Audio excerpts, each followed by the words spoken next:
Welcome back to the Geometric View, episode 80, season 7. Today we have another extraordinary episode from EPEMC Extended Plasma Electromagnetic Cosmology. You can find us on Rumble at The Pulse, and you can find us on YouTube at the Geometric View right here. Thank you for being here. So the 2022 Electromagnetic Universe World Expo was amazing. We'll be releasing the link is in the show notes below on this channel. Let's get into the circuit. The Geometric We View. appreciate your support. The best way to donate to us is on PayPal. Just send money directly to goldenscaling@gmail.com. Thank you very much. It's just even those individuals, as I was saying, even those individuals in Australia, they were perpetrated not as school teachers, Andy, not as individuals that had been wronged by a system and were deciding they didn't want to partake in the society any longer, and they were protecting their boundaries. They portrayed them as these everything type extremists, and because they had a log sitting there with some next to a not a burned out, but like a dilapidated vehicle or whatever, they labeled it as kill zones. They set up kill zones to funnel people that try to invade their territory. I'm like, what are you talking about? Why are you there in the first place? Why are you trying to invade their land in the first place? Because they don't want to go along with your game?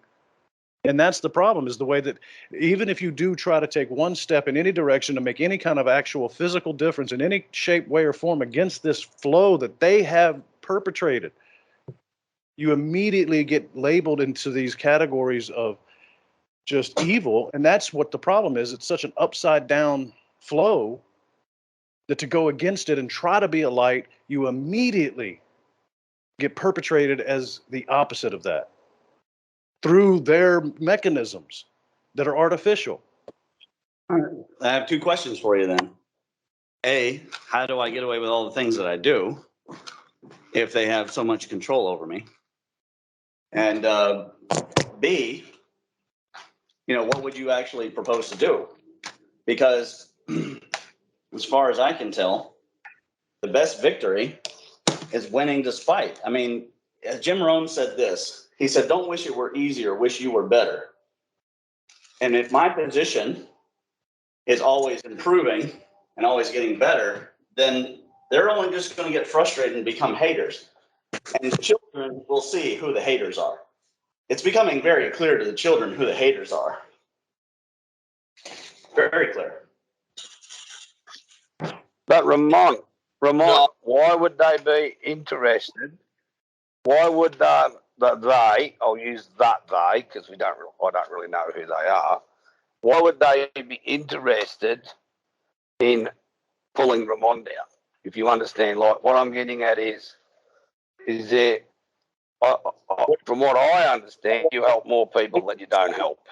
The same right? reason, So that's what I'm saying.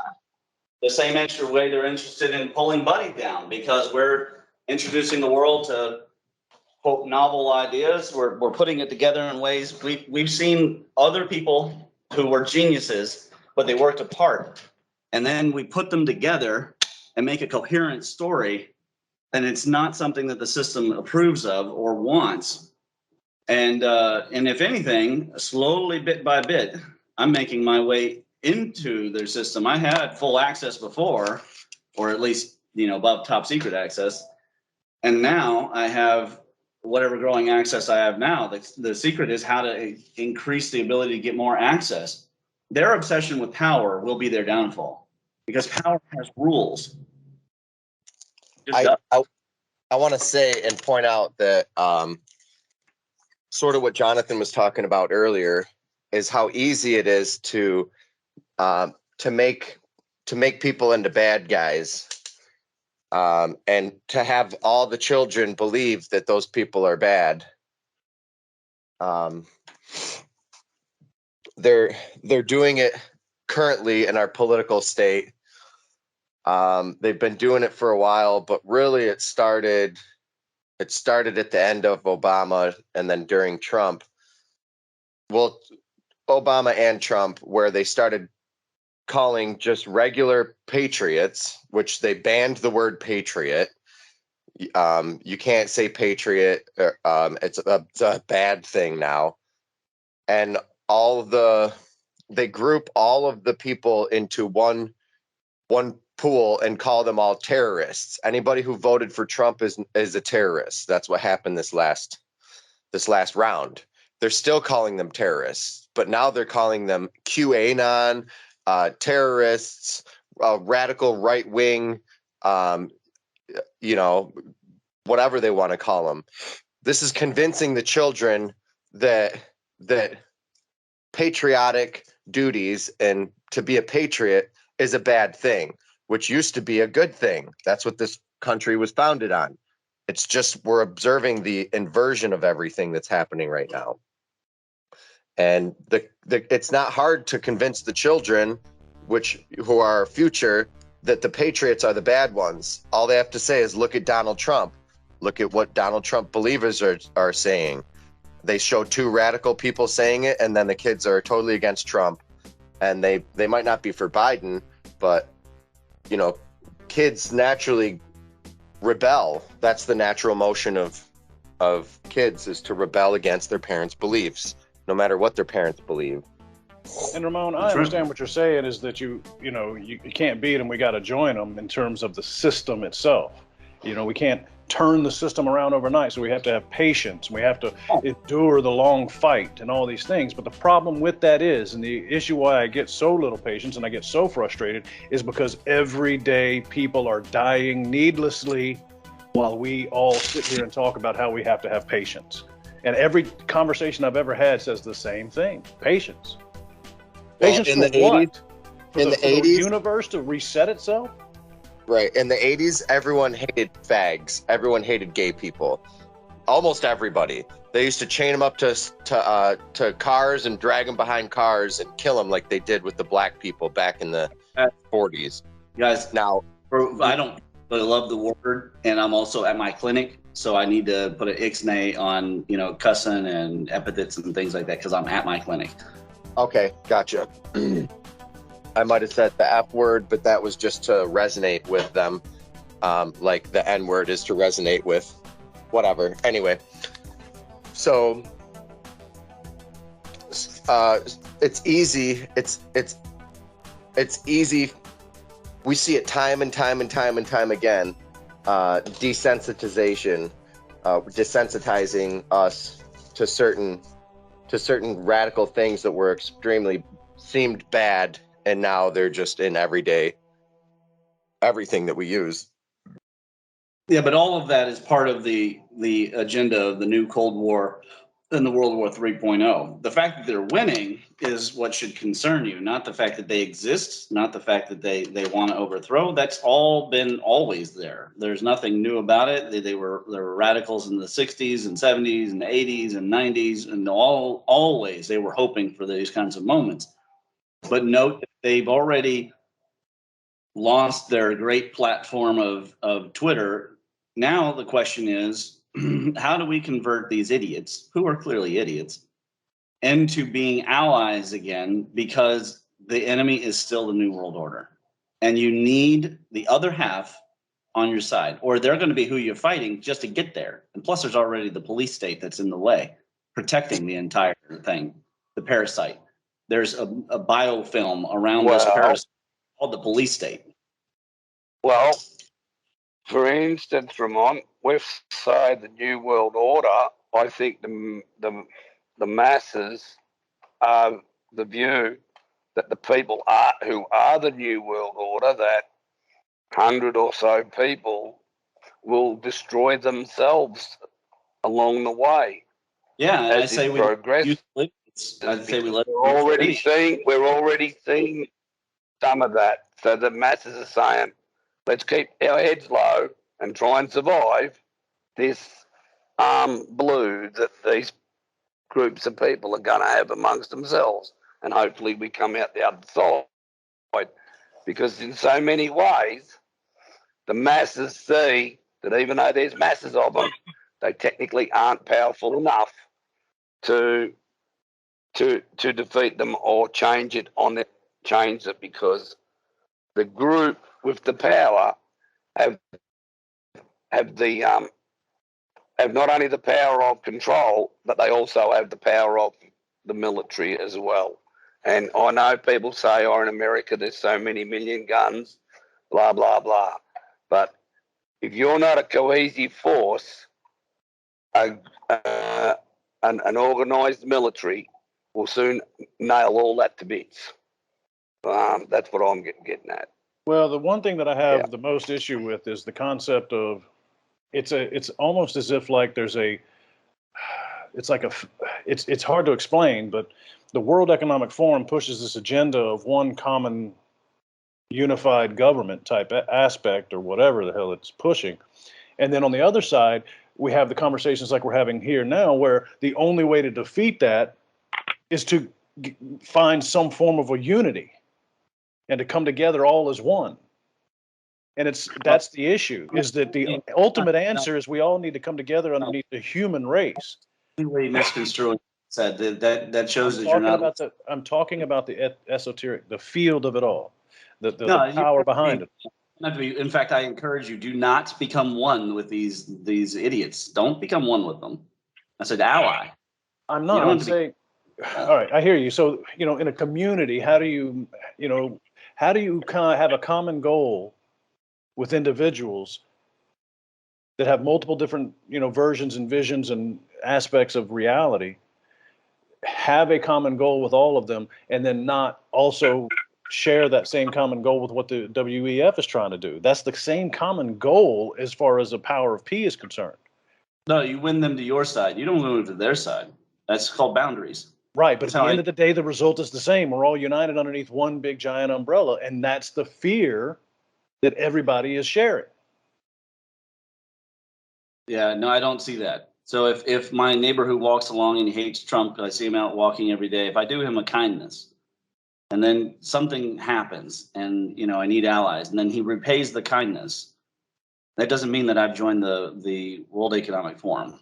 Those are not, that's too linear. I'm not saying, I know. What I'm saying is that my point was that in order to combat that level of energetic flow that they have going with the mass media, with the military, like Andy was saying, the foot soldiers, all of these individuals, the only way to combat that is for all of these individuals like us to stand up and turn the table over and, hey, you guys aren't playing chess on the top of our backs anymore. And but that does not happen until there's a common song being sung by all of those individuals. And that fear, because it's been so ingrained in us through the propaganda of what the WEF's agenda is, and then you have the whole Antichrist theory that's put out there. So anybody that comes out with any kind of a voice that says we all need to have unity and unite, they're immediately labeled either the Antichrist or they're labeled the WEF henchman. Are you familiar with the concept to defeat your enemy, you need to know them? You're familiar with this from the Art of War? I am, and what better way to describe exactly what these fools are doing? They know good and damn well that unity would destroy them. If we all just came together, we would be able to absolutely turn this table in a heartbeat, but we won't because they instilled the fear of it. I know you're on the bench, but you got to play with everybody on the call here. I think they're not concerned with winning. They're not concerned. Guys, I was going in a certain direction with this, and I want you to follow and understand. You need to know why they are winning the hearts and minds of half the population. You have to know and understand it.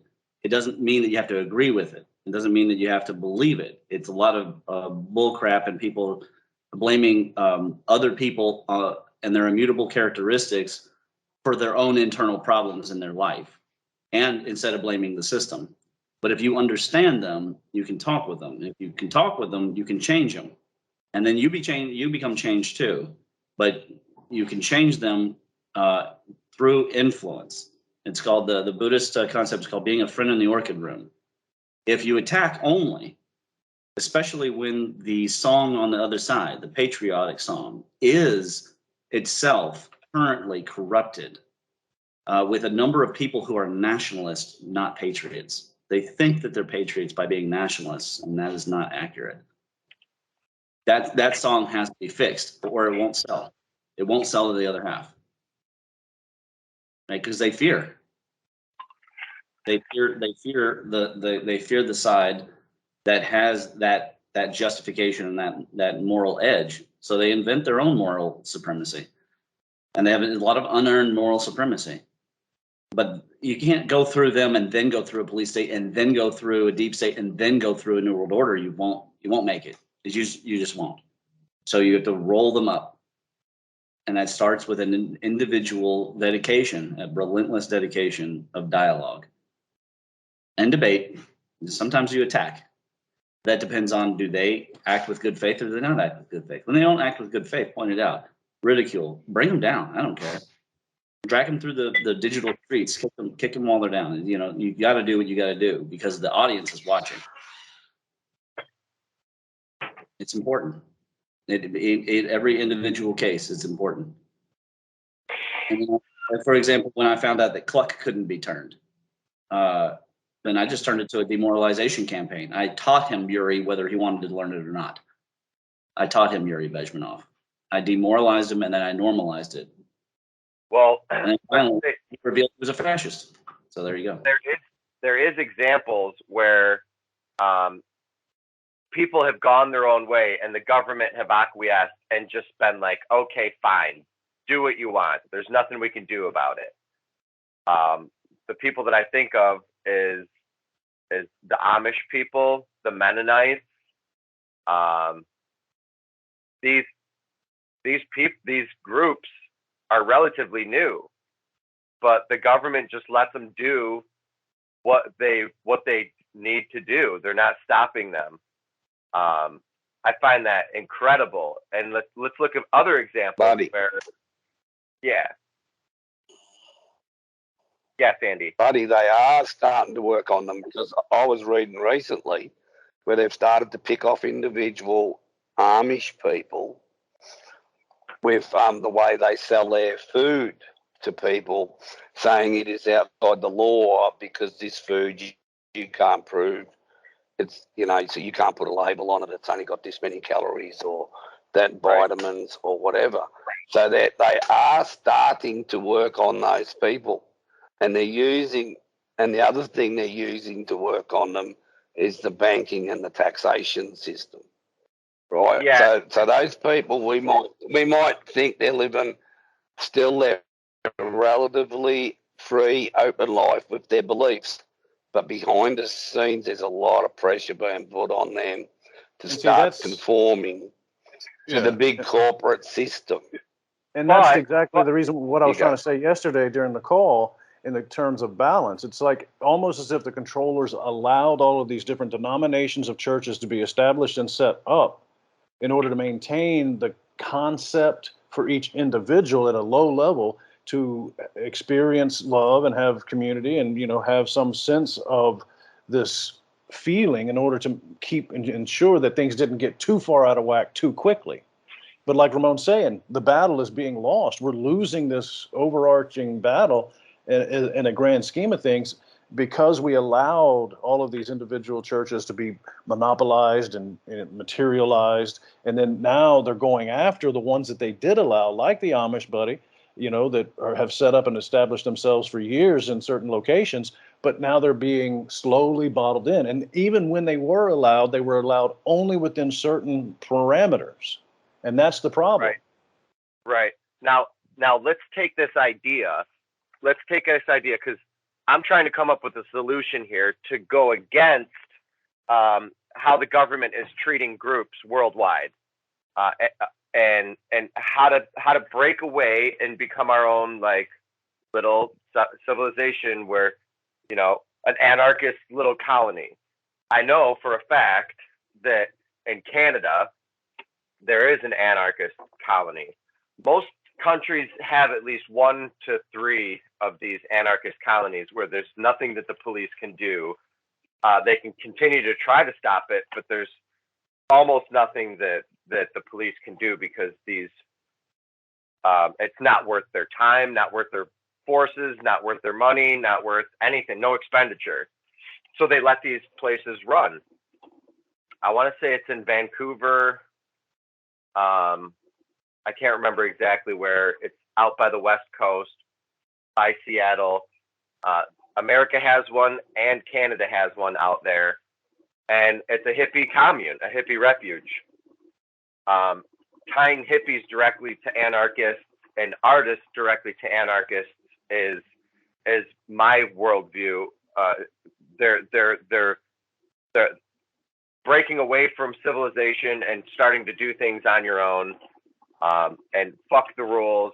I'm gonna break this the way that I want it, and I don't care if people like it or not. And then people start to like that kind of stuff because there's that fuck you, I don't give a fuck attitude, and people like that because it's a popular message, and a lot of people feel that way right now, and have been feeling that way. But just for an example, how many other places are like this? How long can they function? I know they've been going for decades. Some of these places have been going for decades. So if we really want to be a breakaway civilization from the government and run on our own, there's places to do it right now. Are those places safe or worth it? And I remember during 2020 when the COVID collapsed everything, they started to make cities that were breakaway civilizations. I don't know if everybody remembers. I think it was. Do you remember that city that they made where no one could go in? Was it in Canada or here in the U.S.? It was in the U.S. I think it was in what city? It was. What's that big? Well, there was Waco. Well, yeah, there was Waco, and we saw what happened with Waco, but that's a more dangerous example, and there was definitely some weird stuff going on there. But during COVID, there was a city that they called the city like Jazz. Remember Jazz? There was Chaz. It was called Chaz. They created a brand new city, and everything was legal there. Everything went. Sort of like Las Vegas, you know? What happens in Vegas stays in Vegas.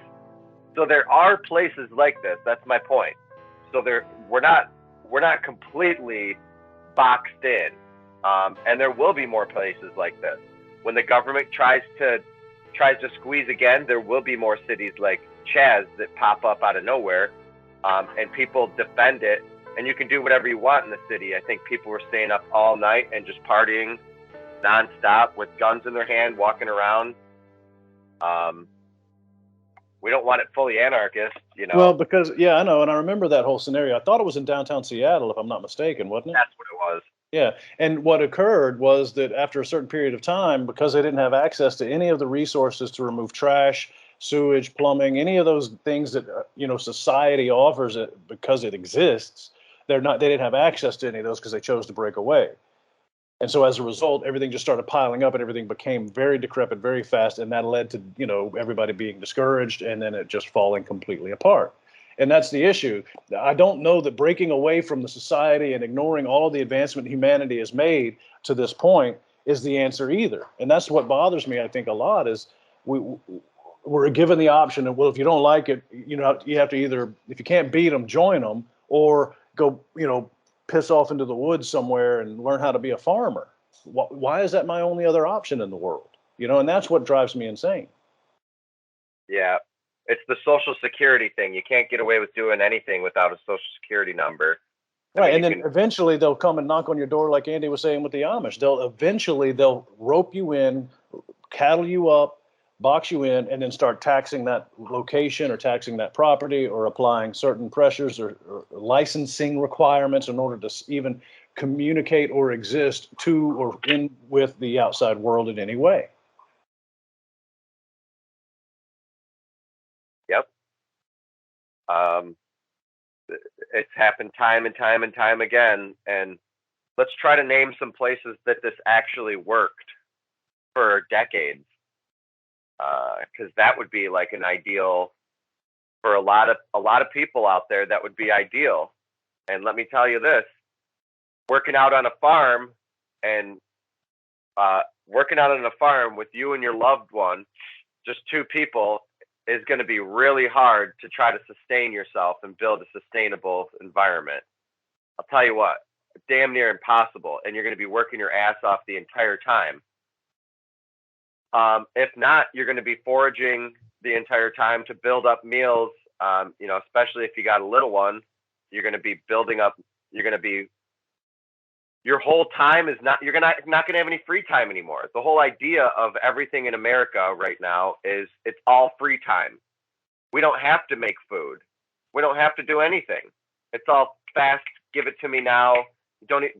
Money can pay for any. Money can pay for whatever service that you don't have to do anymore. So there's an idea of a utopia to break away. And then when you get there, it's depressing because you got to work your ass off to even make one radish, make one dish. Yes. How many years does it take? How many years does it take to make one hamburger? It takes as long as the cow takes to live. And then you got to feed it that whole time. Then so, I mean, I think a lot of people just are not thankful and not grateful. And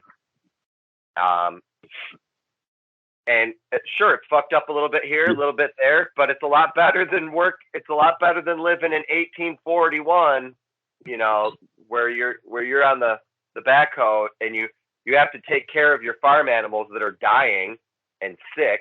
And there's just a million things that we broke away from that I don't think that people talk enough about the good things. Because we're talking You're about right there, buddy. Yeah. You're right there. And I would say, without, doing the numbers, if everybody contributed 2 hours a day to the requirements, we would probably all have sufficient.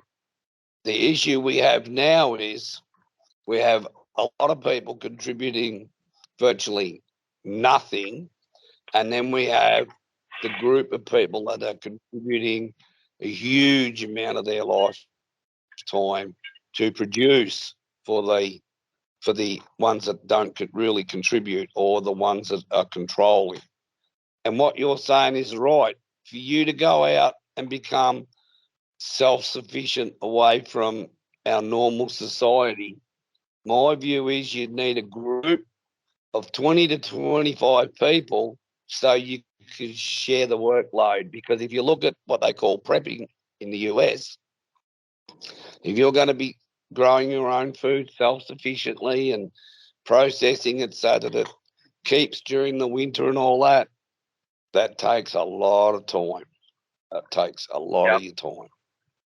Yeah. All year long. So I agree with what, and we're probably at a point where, with a bit of good organisation, and what COVID proved out here was people can actually work from home, don't have to do the commute, and now they're having trouble getting people to step up to go back to working the long hours that the corporates need for their profiteering purposes. Mm-hmm. So, yeah. So you do have a bit of a withdrawal going on. Yeah. The whole thing is I just think that I just think that people are not complacent no matter what situation they're in. They're not going to be happy. This is shown all the way up to the billionaires, the multi-billionaires. They've done tests and studies that show that the billionaires are the least happy people on earth, and they have the money to afford everything. So it comes down to how much love in my heart do I have that allows me to be not only happy and complacent, but ecstatic and gleeful and jubilant, and grateful for what you do have. I just think that not enough people count their blessings. And I know that for a fact because I don't. Not anybody does count their blessings enough. And that's the direct way out of depression. Counting your blessings, the direct path out of destructive thoughts is literally sitting there counting your blessings. Like, 1, I have a dog. 2, I have a roof over my head. 3, I pay for all of it. I don't have it to lean on anybody. 4, you know, like all these things. You start counting all the beautiful things that you have, and all the bad stuff starts to fade away in the background. And you're like, you know what? Why am I even thinking about that? I got this going for me. I got this, what I'm going to do next month. And I got this, what I'm doing right now.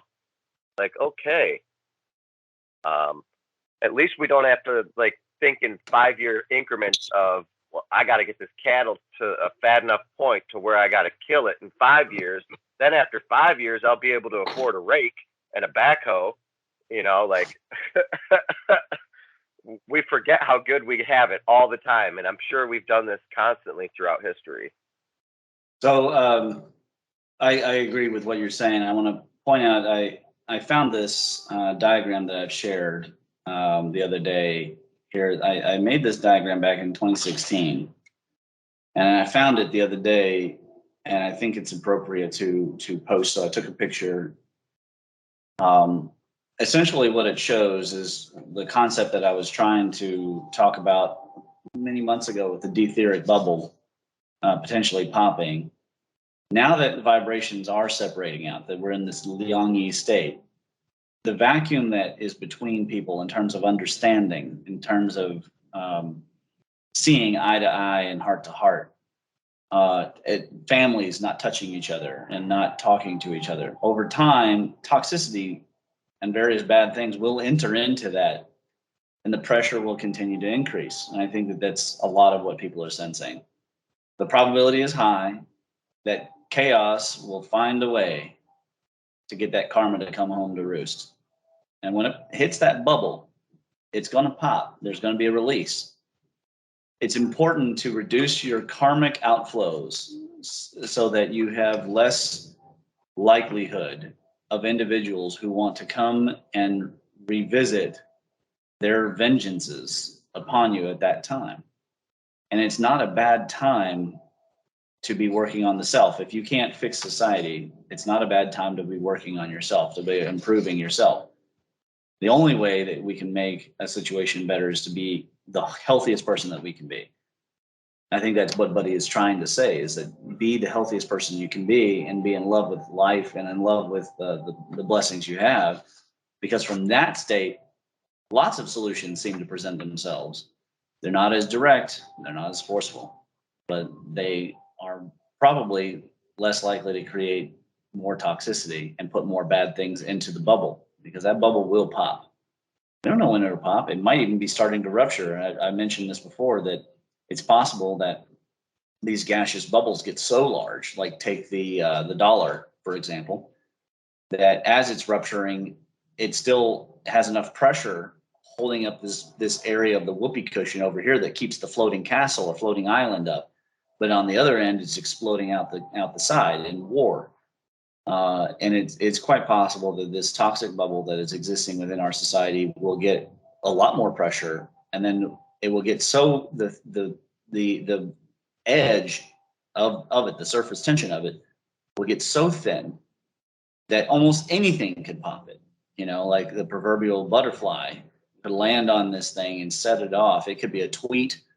It could be a fight breaks out at a gas station. When you have multiple malls where thousands of kids are fighting each other at the same time, and it's happened in more than one mall, you know that something is gravely going wrong. And I would say do the best job of either creating or finding a feng shui space where all that can blow up around you and it doesn't directly touch you, so that your position is still strong at the end of that eruption. And then you can be the help that you want to be. And then life will seem, the blessings will be, it'll be terrible because it'll be misery, but there are great blessings in helping lots of people through trauma and difficulty. Great blessings. Let's come at this from a different direction here. Okay, let's invert it and pretend we're the government and we're trying to stop bad people. All right. Now, first thing that comes to mind is gangs.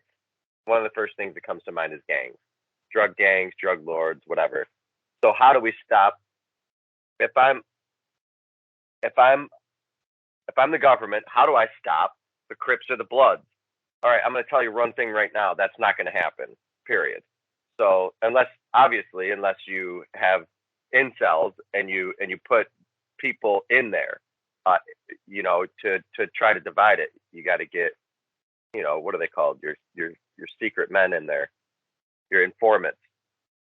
So you're not going to stop the Crips or Bloods, and you're an all-powerful organization that's controlling the whole world. I mean, you're like number one, right?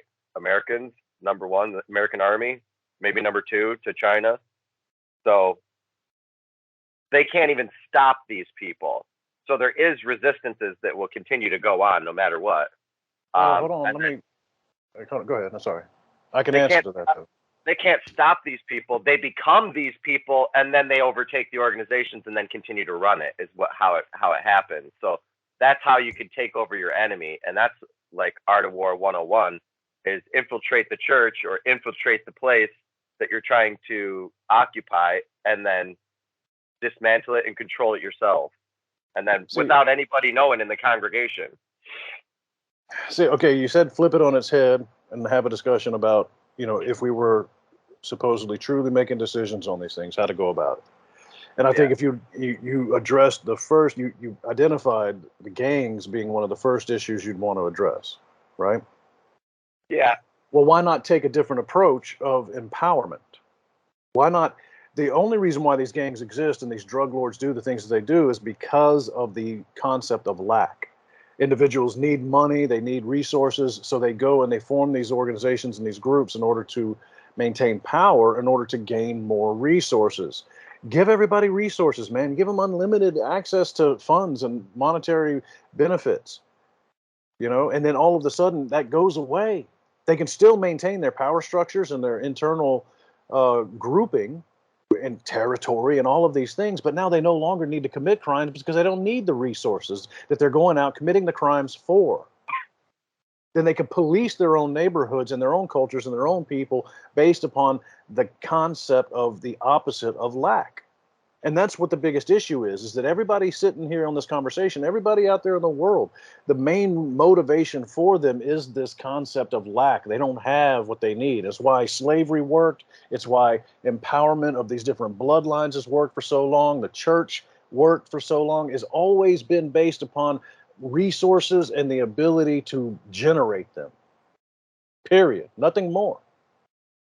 And if you turn around and empower these individuals across the planet, poor people all of a sudden are no longer poor. They have enough money. It's like you raise the bar across the world.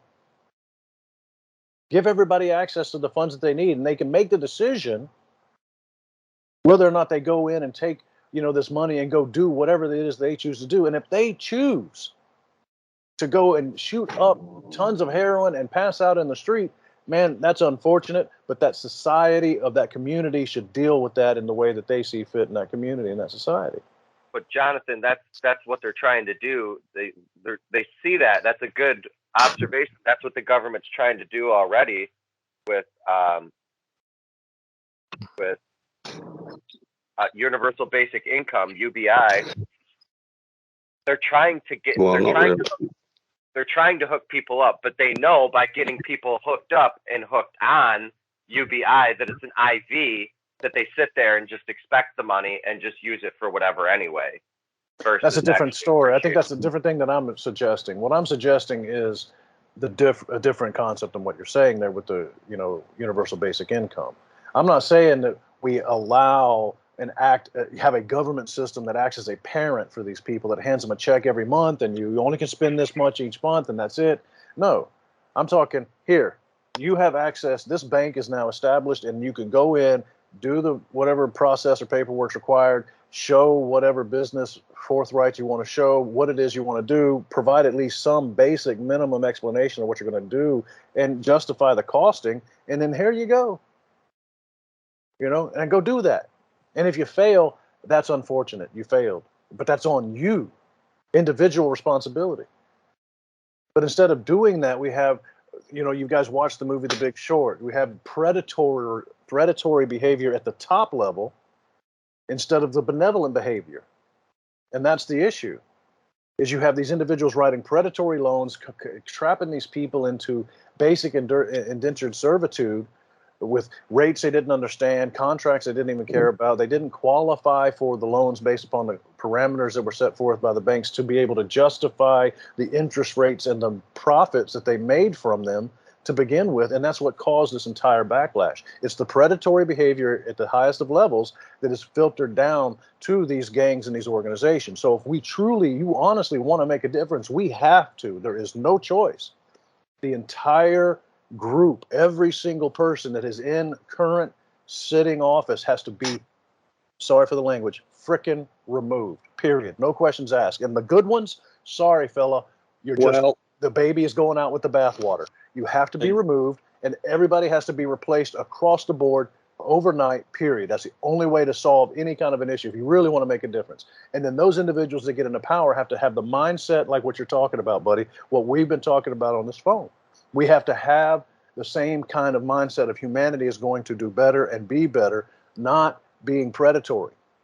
But you're assuming, Jonathan, that everybody will be responsible like you, and that's just not true. I mean, I don't know. I've shown it. Holding down the block, he's not gonna do it. I mean, it would be nice if we could replace the government, 6 million people or 20 million people with 20 million new fresh faces, and they wouldn't take all of their diseases and all of their bad thinking and all of their fascist current beliefs with them, but they would. The people have to develop a natural immunity to bad philosophies. And that's why we prepare the medicine. We prepare the medicine now, not for now. We prepare it for the future. There's an entire parable where the Buddha talks about a father who loses his son, and then when he finds the son, he tries to give him his birthright, but the son runs away. So the father first dresses up as a member of the lowest caste, and then goes and shovels poop with him for 20 years, slowly improving him and bringing him up to a manager's level. Then when he gives him his birthright, the kid's actually able to manage that because he wasn't starving in the desert and then suddenly given a feast. He actually believed in himself now. And the people don't believe in themselves. They don't believe in anything, as far as I can tell. They're losing any kind of center of what should they believe in. They've lost God, country, family. They've just lost it. They don't know the plot. Or you know that they're not willing to participate in the insanity. It's been taken away from them. That's true. Anybody who does God, country, family is called a terrorist. So people try to naturally step away from that word. The FBI is welcome to listen to our show and call me a terrorist. Then they can come get some, and then we can find out. But that's the only thing you can do is say, what am I willing to be and to do? There's no demanding that your neighbor suddenly finds God, country, family. He'll either develop the natural immunity, or he won't. But you can prepare medicine for him. You can't make him take. He's not a horse. Well, that's the thing. It all comes down to nothing different than Jesus's day. Love your neighbor, no matter what idol they're sacrificing their food to, and no matter how they prepare their food, feast with them. He loved money changers. He loved the money changers, tax collectors, and the horse. Don't worry about what I mean. That's a huge statement. You have to overlook and eat with people, no matter who the food was sacrificed to. And that's something that not many of us really think about nowadays. But that's saying another way to say part of that is that go break bread with the weirdo next door. Be the weird you wish to see in the world. Own your weirdness and spread it on like a virus. Because your religion is weird. Everybody's religion is weird. Everybody's path is weird. It's different because it's different than your own. And if you see things you don't understand in someone else, it could evoke fear in you of your neighbor. When you're just trying to keep, a lot of people are trying to keep up with the Joneses. It's more or less about going to see what that person's really about. If you don't have data, go out the door. You're going to cause more damage. I mean, down to out the door. I work at the weirdest place in Detroit. Not the weirdest place in Detroit. Definitely, I'll take that back. I work in a very weird place in Detroit, but a lot of the weirdos come there. Almost, it's a hangout for misfits. It's a hangout for what are they? The outcasts, the underdogs, and they all fit in there because we're all underdogs. We're all people who are outcasts, who are different than normal, quote unquote, like societal norms. So I love it, and wait, let me ask you a question. Those Yeah. individuals that you hang out with would, and I'm just this is a question, would have a tendency to be the more loving type people in all aspects. Like you probably see very few fights, very few altercations. Am I right or wrong?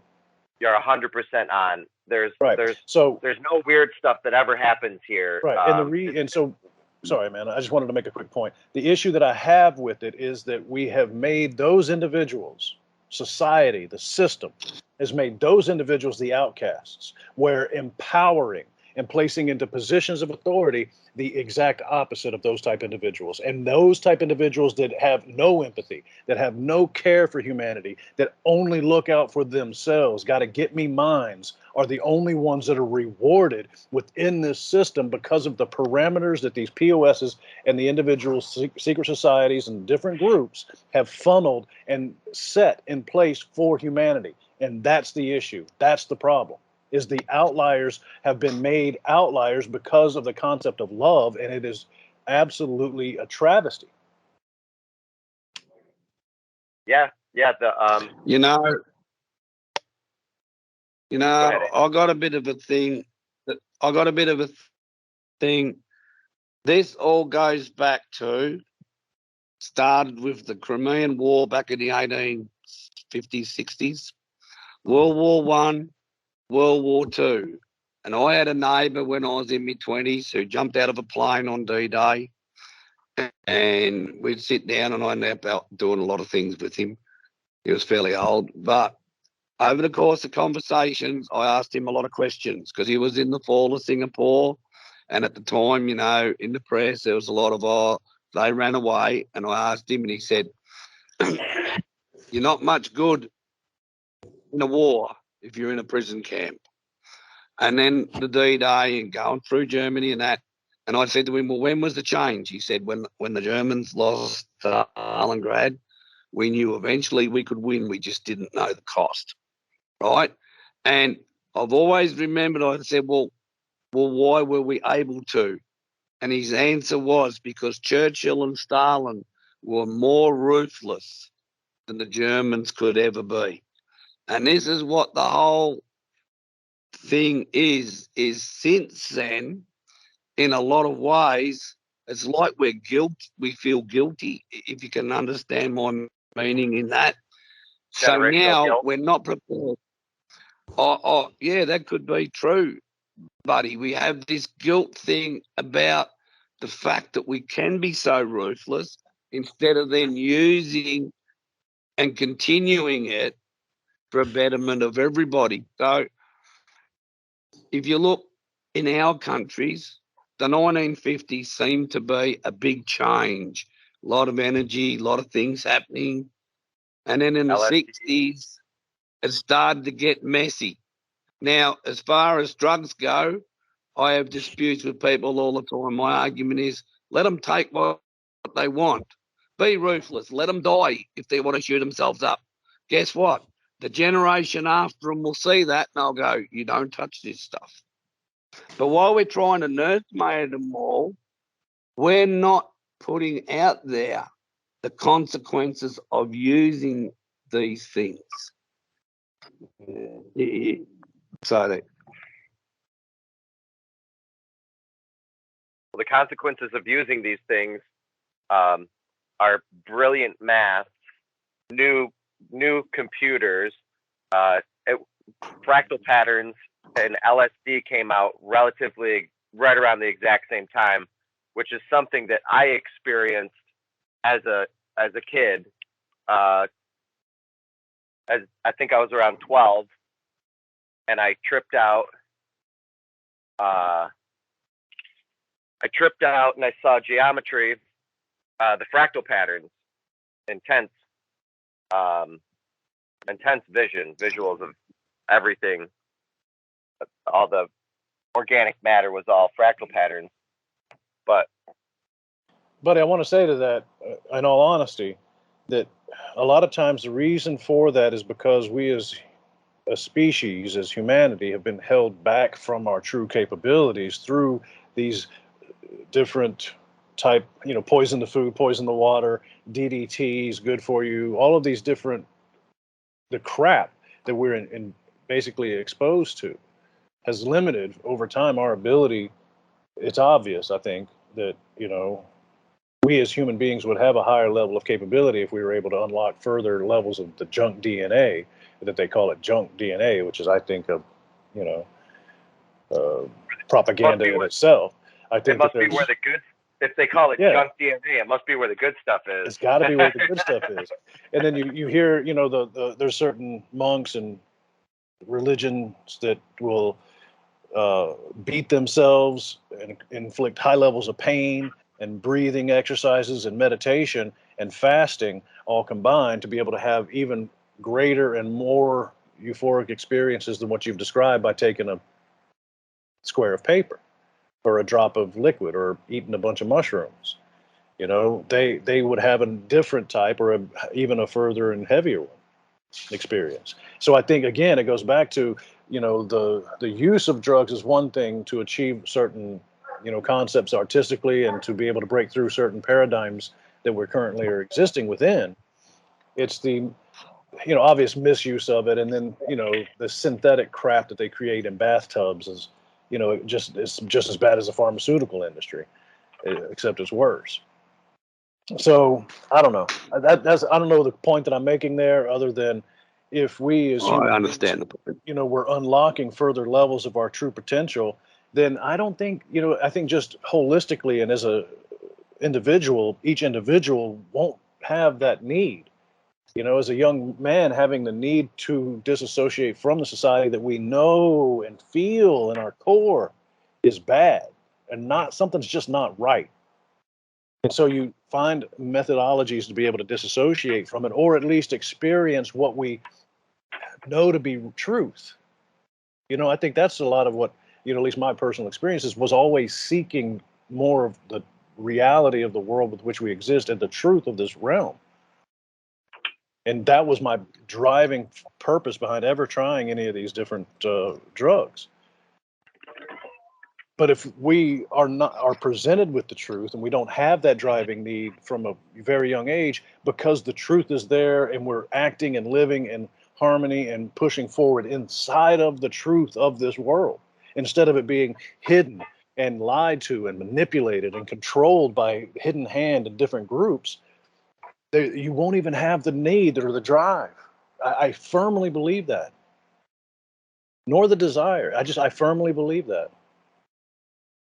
Now, if you do have the desire and you do have the need to be able to see different patterns and, have these euphoric states, it would be something you would almost, like you said before, in your concept of time travel or being able to explore the cosmos, you would be able to do so in your living room floor using cymatics and sound and, just meditation, period. You could just sit and tune in and be able to have that whole experience yourself without the need for anything synthetic to be injected in your system, because you'd be able to physically control the chemical releases of endorphins or, serotonin or whatever, because you would understand this, because the quote junk DNA has been unlocked to allow for the human individual to control those things. So I think it's we worry a lot about and I think it goes to Ramon's point of the long fight, got to see the big battle, see the big picture. And I get it. And I do. I just, I go back to my original statement when we started the call. I'm short on patience just today a little bit. That's all. Humans cannot connect properly to the ether and get the information that they need because of the fact that we have all of these senses that overload that that other sense, you might say. And it's very hard for people to connect to what you're talking about, Jonathan. I know that, and that's because cannot, I know I said that. No? Ordinary people cannot do it. They just can't Not, do it. and see that's my point. They can't do it now, and it's because for generations they have won't been be able to held, do it in the future poisoned. either because of I the fact. agree. Of course they won't. Of course they won't. If you. we keep down the same exact road we're on, of course they won't. That's why they're winning. But if we were to allow individuals to be truly taught the truth of this world and stop hiding everything inside of, guys with aprons and, secret occult ritualistic bullshit, and they were able to truly come forward with what the reality of this world is and be honest about the nature of existence in itself, through other generations forward, would slowly develop the proper methodologies and the unlock those different chakra levels from a younger age that allow them to get into higher levels of chi and further development for themselves, each individual, and then eventually you would have the ability to very much so communicate and connect. There's only a certain small group of individuals that can connect to this at will. There's only a very small group of individuals that their DNA is tuned to be able to do that. The majority of the population can't do it. I'm telling you, they cannot do it. I hear you, and I'm agreeing with you right now. And it's not, and I hear you, and I'm agreeing with you. It's even in the future, Jonathan. In a dystopian future, the majority of the people will not be able to do it. It's only a small group of individuals that have their DNA or their mind tuned to a certain frequency. It's like meditation, okay? Or visualization. Why do you think everybody in a village isn't a shaman? It's because that one person that's tuned can only do that. And it's not necessarily tuning; it's a way of thinking, and a way of non-conformal thinking. That's different. No, I firmly believe it's in your genetics. It's in your genes. It's in the structure of your genes. It structures your mind in a certain way. I don't know. I beg to differ. I think that it becomes in people. It's not in genetics. It becomes of people. I don't know that it can't be both, guys. And I agree a little bit with what Rick's saying. I do. I understand what you're saying, Rick. I understand where you're coming from. If what you're saying, if there would be, everybody would be a shaman inside of a village if everybody had the capabilities. I think that what I'm trying to say or trying to convey is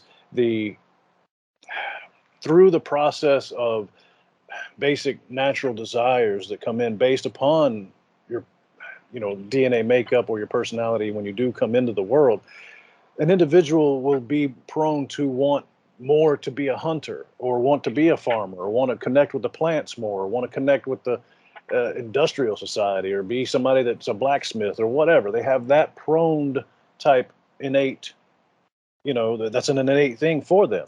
And then the individuals that have a higher number or a certain temperament and a degree or desire to seek out beyond, yes, I hear you. Those would be the shaman individuals dedicated and push for that. It's just that. Go ahead. Sorry, man. Real quick. A lot of the time, those people that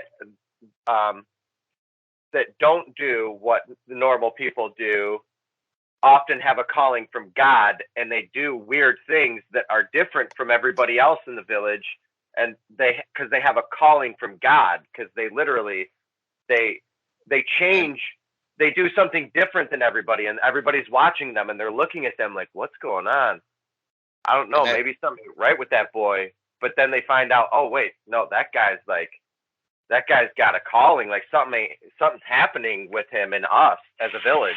And I'd just like to remind you, all of you, that drug use arose from shamans using peyote and other drugs to connect, to help them connect when they were stressing their bodies out by not eating and not drinking for days. They would take peyote or other drugs and that's where our culture gets this drug taking thing from. Well, and I do want to say, sorry. Period. It comes with a fast. It's usually fasting. Mm-hmm. Yeah. There's a long starving yourself for days, sitting in a hot fucking in a hot house or sitting out in the heat. For what purpose? Guess what the purpose is? The purpose is to receive a vision. Yeah, the purpose is to bring yourself near to death. Yeah. That's when things start happening. Yeah, it's a vision quest. You start to see your life flash before your eyes and truth be told, new directions that you were never able to see before. And you connect. Yeah. Love it. I think the point that I was making, though, is that we've allowed the ability for not allowed, I don't know. It's just happened, I guess, by the system. You know. I mean, right now, there's so many beautiful things happening. There's shamans that are leading these drug groups all the time. But even that's not a good thing. Too much of anything is bad. So you have all these hijacking of the sacred medicinal uses all over the United States and probably all over the world, where corporate executives are coming in and buying out these people and using them as their own pharmacies, and bringing people with lots of money to go to these indigenous places in the these villages out in the middle of nowhere. And I don't know, it's just, there's always corruption, right? But when you go back to the scenario that you were using with, say, the shaman and the village. So if you look at it, you got the shaman on the farmer, Rick, someone else. We all knew we had to put a little bit in for the shaman, because we'd go there, listen to the shaman, we'd feel enlightenment, and it would give us the reason to continue. He would heal you if you were sick too. That wasn't his job, just to connect. He was the healer. Yeah, go ahead. Yeah, I understand that. And as those things develop, they pass down within them. But it got to a point where then they were starting to make claims that they couldn't necessarily achieve. So then they look for alternative ways to back their claims up. Instead of what Jonathan always talks about is, where is the honesty? So they became dishonest in their own to keep me contributing, when the reality is they didn't have to. I would have contributed anyway, because they gave me fulfillment along the way of the things that you were talking about. And that's where I understand what Jonathan says. So because they decided they needed a greater piece of the pie, right, they then started creating a lie. So then off that, they would have to try and find alternative things to make them look even a greater need to me to continue to contribute more. Well, that's the way I look at a lot of it, how it's gone over the time. And the Roman Empire showed those excesses really. Oh, yeah. And, you look at the Vatican as a great example of, the hoarding of wealth instead of, why would you not give that back to the people? I just don't understand the concept of, it just became another system of control. We can beat that horse to death. We know that that's the reality. It's just, I think, how do we overcome that level of programming? You question everything and you make your own decisions. Period. I know, man. On an individual scale, we were talking about on a massive scale. You can't teach that to the general population, because they're already indoctrinated. Yeah, that's the problem. See, that's where I get upset, is when people say that. They say you can't do it because they've already been indoctrinated. Then turn on the indoctrination engine the opposite way and start just telling the truth. Why do we allow the indoctrination to keep continuing? The only way that they're going to drop the indoctrination is if their guts are empty and their wallets are empty. Mm-hmm. That's but the only before way, they're dude. empty, The only way. but before they're empty, Rick, before they're empty, I tell you what, a hell of a lot of us are going to be empty. Yeah, and that's the reality we're faced that's- with, and that's why I get so frustrated. Is because, and I said it before, every day that goes by that we all sit here and say the same thing. We just got to have patience for the system to correct itself. People consistently and regularly die that are innocent to every aspect of this in every degree, every way, completely innocent to all of these things we're talking about. But they have just been born into a society and into a group of people that they didn't have any clue to any of these things. And the people that they trusted to explain it to them properly, even from their parents and beyond, above that, explained it in not, in lies, manipulation, and using zero facts half the time. That's why I'm praying for a Carrington +2 event.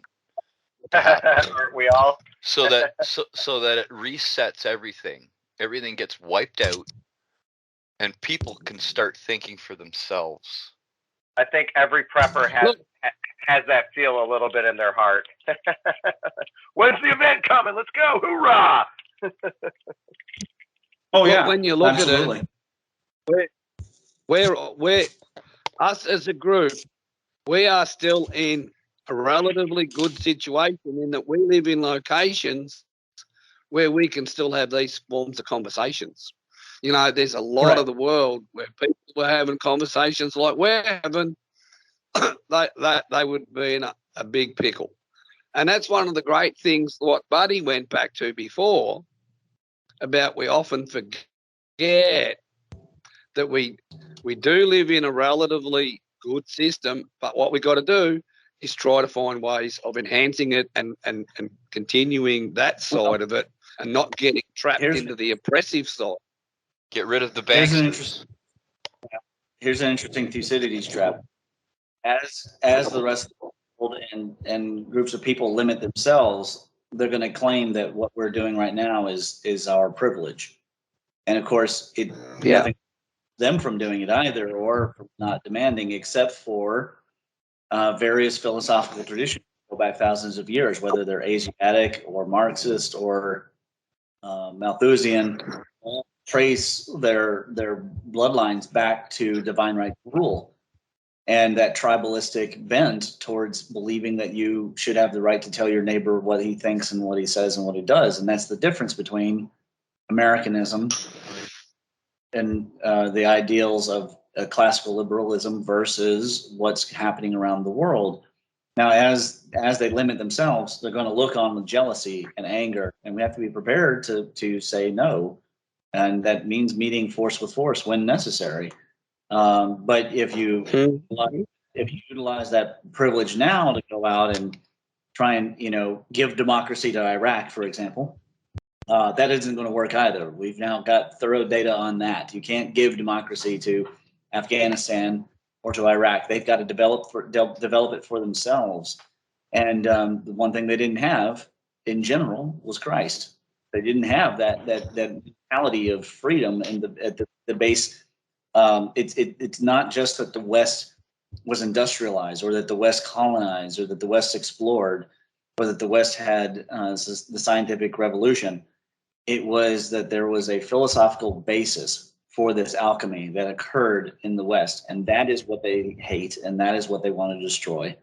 And the more that they limit themselves in order to create this utopia dystopia, where everyone is equally miserable, the more that they're going to look on those who are left still believing in that as the problem, because they don't know how to look inside themselves for the problem. They don't know how to look for the program as the problem. It's the same thing that East Germany had the same thing. They really believed that the West Germans were the corrupt ones and all this stuff. And the truth is, they were just miserable in East Germany. And when they finally realized that, they started leaving, and there was no stopping it. I grew up in the South around Southern Baptists, and I spent 15 years over in the Middle East. And there was very, very, very, very little difference in between the two fundamentally when it came to religion, period.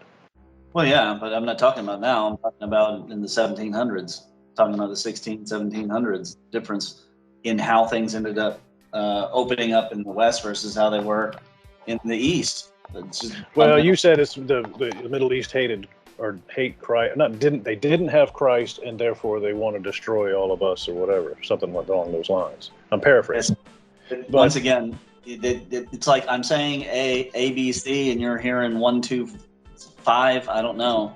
Well, you said you're talking about Iraq democracy in Iraq. The reason why they can't have democracy is because it failed because they hated anybody in the West. No, that's not what I said. That's not what I said. Can you re-say it again then? Sorry. I said that you can't give someone democracy. They have to develop it from inside themselves. And it is not natural. It's not part of the Islamic system. It's not natural to Sharia to have democracy. It's not part of the system. So there's only one way they can go about developing democracies and republics, and that's internally. They have to make that choice. We thought that it was natural that if we just gave democracy and capitalism, that it would just change the world and change China. That's just not true. It just isn't true. China has a 5,000-year tradition of the hegemon, of the Ba. They're not going to get rid of it in any short order. And this isn't Japan. Japan, we had unconditional surrender of the emperor. Unconditional surrender. It was a complete shell shock to their entire culture. And they still hang on to the shogunate idea quite a bit. They just don't utilize it as a government. And to their credit, that they were able to totally away from but it didn't. It's not going to. We just couldn't give Afghanistan modern Western civilization. It was an idea. It was a ridiculous idea. It was a idealistic idea, and it just doesn't work. We can't give Africa the West. It doesn't work that way. They have to develop it inside, always. I agree, and the problem with that is America should be a guiding post for the people of the world, but their actions, their corporate actions, speak volumes to a lot of people around the world saying, no, we don't want that. We don't want that system now because they're trying to influence. They're pushing hard here and there and everywhere, and they're trying to force their system on us. Yep. Yeah. And because of that, there's a lot of pushback, and it's too late. The damage has been done. The States has been doing it for over 150 years. Yep. With the corporate, well, actually about 100 years, with the corporations pushing, into the banana republics and taking over the banana crops and stuff like that. They did it the wrong way, and now the West isn't a shining beacon for the rest of the world anymore. Yep, it's forced democratization, and we go in and we just pump them full of money. We have an unlimited budget, so any country that we go to, we go in and we say, hey, we're going to build an airspace. What do they call an airbase? A runway. They go in and they're like, we're going to build a runway right here, an airport. Yeah, a base. An army base with an airport. And the countries every time says, no, you're not. And then they're like, oh yes, we are. And here's the amount of money that you said you. And where does the money stay? It always stays at the top. It never goes to the bottom. Yep. Here's the amount of money that we'll pay your country, and then we'll give you this much every year. And then it's impossible for these poor countries to turn this money down. So they acquiesce. They say yes, and we do this to every country, and it's not just to create the world hegemony. It's to create the hegemony in the drug game too, because every country we go to, we banana hijack that shit.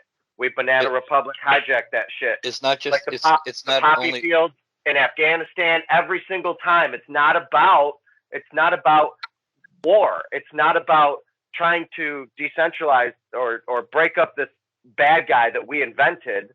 That we create the bad guys. We create the bad guys. We go in. We say it's because of the bad guy, but it's always mostly because of drug control and drug trafficking. Well, yeah, but buddy, there's one thing it's not always about that. It's always it can be about that. It can be about corporate interests, and it can be about many different things. It's just they destroy it all. They take it all, whatever it is. They force their way in. Yeah, they force their way in, deplete the resources, and then keep moving. Yeah. Yes, and what we do when we do that is we don't give them money, we give them debt. And then we tell them they owe us.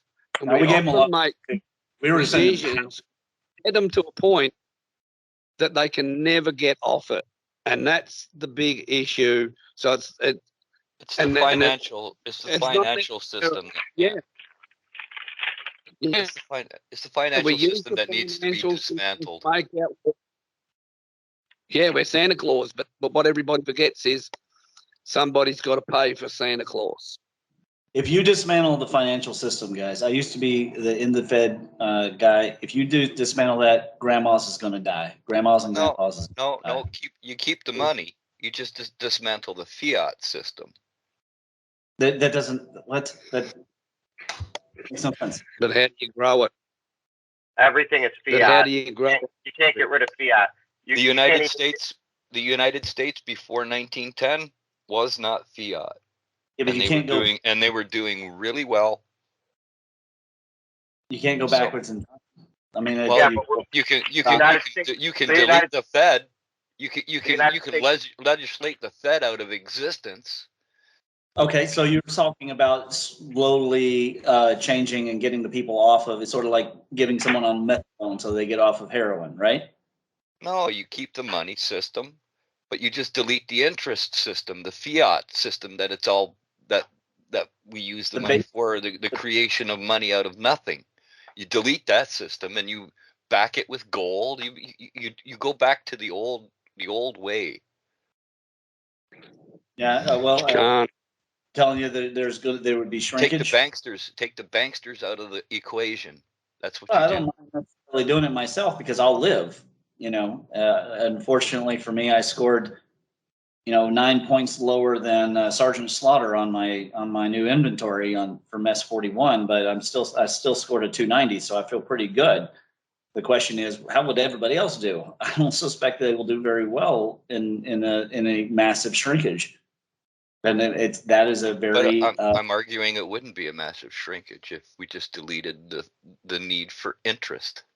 Well, the difference between the two is that there's a limited amount currently of gold atoms on this planet, and there's a future that you can borrow from, and that's why they keep doing it. I don't know what to do because they keep borrowing from the future, and now seeing the ramifications. That's part of the fiat system. Get rid of it. If you were to erase the interest, then the price of gold per ounce would be like $16,000. So he who has the gold controls the world. We know. The reality, guys, I think, is that if you keep borrowing, it's not about gold. It's about putting people's efforts and work up on top of the pedestal.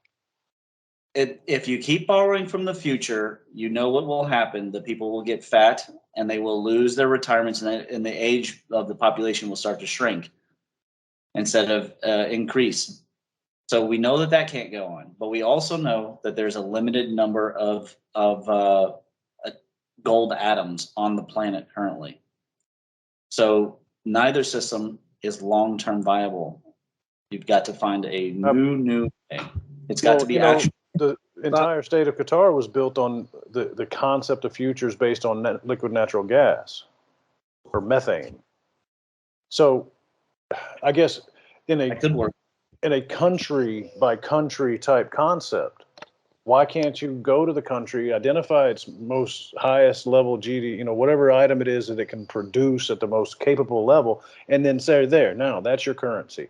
That supports the dual dual layer economy that, as I've proposed, would exactly do that, because then you would create these barriers between countries based on commodities, and of course they would circulate some of those commodities back to themselves, like milk or whatever it is, and then the others would go out, and it would perform a natural dual layer foundation like plasma beads. I like that idea. Now, we're not getting the Swift banking system to with it, but at the time. I mean, the real true issue is like Andy brought up earlier, that there are so many individuals out there actually contributing zilcho, but consuming such a high amount of this fiat, gold, whatever.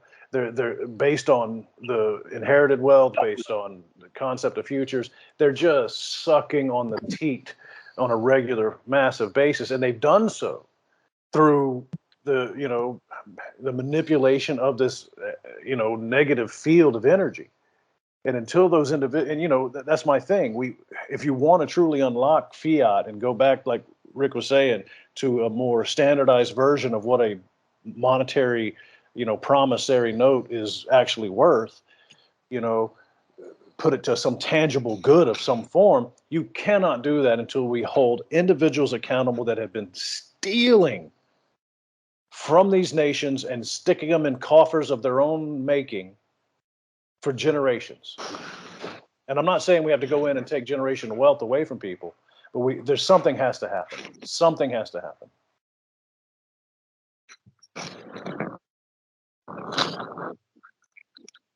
Because at the moment, all we're doing is wasting the wealth that's available for the next generation as well. So we're wasting the energy that will allow them to prosper too. You can say we've become greedy. We've become very greedy. Prosper. Not needy. How do you want to prosper more if you got $200 billion? My argument is let the money flow downward instead of. I mean, you guys own everything already. You own all the property, everything. Let your money start flowing downwards. I mean, you guys got $200 billion. You could live a couple of years off of that, no problem. They don't physically have those dollars, right? Well, that's what I'm saying. They own everything, Raymond. They own everything. I know that, but they do have access to a large cash flow if they need it. Okay. So you said something in the paper. I propose that you do a experiment with your neighbors. If you want to do the dual layer economy experiment, that would be very helpful, because then you can take that data and you can actually do things like advise policymakers and Congress and other places. You can show them, but you have to do the experiment. You have to prove, because they only know one thing, and what they know is that it makes them powerful and us not powerful, and us needy and desperate and clingy, and it's abusive. So the data has to be there to show that it's a better system. And that means that the neighbors that do the system have to still end up being friends, and you start with the sharing of sugar and molasses and milk and eggs, and you find a way to create a stable economy between neighbors through this bartering system, and you prove that it would work. The dual layer economics would work. Then you propose taking that to a regional level, or at least simulating it. You get the government to pay to actually simulate these things, because they know that these economies, they're trapped in a quite a bad trap. If they don't continue to borrow from the future, the derivatives monster finally comes to eat everybody up, because it's huge. That's right. And that's now multiple quadrillions of dollars of derivatives. No one's talking about it because it's the scary thing. It's the scary weapon on this planet. Forget comets and asteroids. It's the derivatives bubble. Yep. And when that blows up, if it ever blows up, because someone won't honor somebody's check, well, then it comes down to basically you can put a line through the whole lot of it and write it off. But hang on, this one, you technically owe me this, and I owe someone else that. Oh no, it comes back to the shaman system.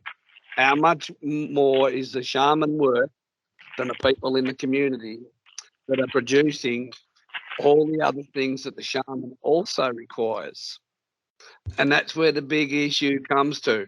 How much more is these people technically worth than the other person? At what point is it working? And it's coming to the point where maybe it's getting that one day somebody won't want someone's check. Hey guys, Even though they chant, might write out of thin air. Chant this along with me. CME, CME, CME. I saw a guy put a video up. He went into the bank here in the U.S. Last week. He said, "Yeah, I need to withdraw $9,000."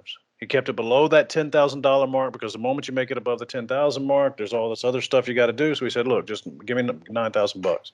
And they're like, "We're sorry, sir, we don't have that cash amount here." He's like, "What are you talking about? You're a bank. How can you not have $9,000 cash? I didn't have to wait 3 days to put it in here. But now you're telling me I got to wait 3 days to be able to take it out because you got to order it from somewhere else? That's insanity." Well, it is insanity, but they don't want to get robbed, so they want people. They want people to call it in and tell them that they're coming. They're coming in. You tell them, "Hey, tomorrow I'm coming to get $9,000 out," and then they will order that money from their central reserve system. It's stupid, but it is what they're doing now because they don't want to have that much cash on hand to attract bank robberies. It's kind of understandable. In a physical way. I think it's maddening because if it's my money, it's my money. But if they don't physically have the cash on hand, you just have to warn them ahead of time. And the bank straight up told me that. Like, I asked, "What's the limit? What's your daily limit here?" And they were like, "Well, we don't typically have one, but if you want $6,000, you need to tell us because we just don't have that cash physically on us here at the bank." It's all switching to pure ether. I mean, that's what they want, and it will enable control of some people. That'll only last a short amount of time because we know one thing: very hungry young warlords are always willing to come up and challenge the system from below. They want a federal-based currency, cryptocurrency that runs on your phone that they can control. Yeah, that exists now as Thanksgiving, at least in America. Well, it's not implemented. It's not mandated. That exists. Once it's mandated, once the majority of the companies switch to sorry, we don't accept cash anymore, then we're in deep shit. Well, yeah. Ramon, that exists out here too. Where if you want, what you call the sort of money you were talking, you have to give the bank notice. And the main reason is because it costs them money to hold cash, is what they tell you out here. Right? So the bank has to technically buy the money off the reserve and sit it in the vault. So that's one of the reasons they don't like carrying lots of cash now, where the digital system's so much easier for them. Right. So, I mean, honestly, guys, it goes back to, I think, there's no real answer. There's no real solution. Nothing that's ever going to be really implemented except, let me go knock on my neighbor's door and trade some sugar and honey with them, Otherwise, we're all just back to being Amish, or we wait for the CME like we're I think that's what we're just trade. Just don't trade. Just don't trade objects or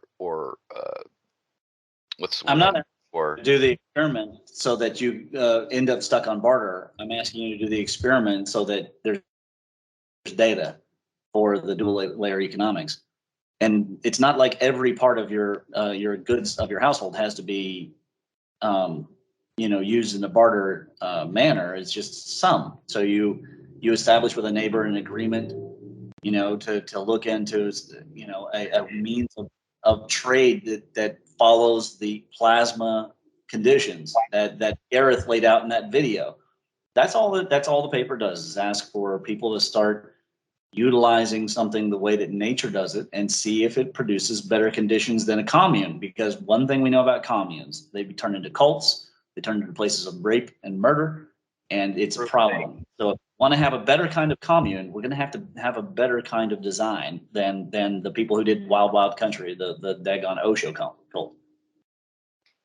Well, I wouldn't want to the use the shaman word ultimately becomes commune. corrupt. I'd just use a different community. Yeah, well, prove The that shaman ultimately becomes corrupted in their own power. if they're going to deny the Amish the ability to be Amish, then the Amish have to figure out a way to interact with all the other kinds of communities. It's a good thing for it all to start breaking down into smaller communities. It really is. And nature prefers differences. Okay. yeah, and the nature of shamanism gave rise to the occult. It gave rise to alchemy, because it took a long time to learn these secrets, air quotes, boys, these secrets on how to, what plant fixes what.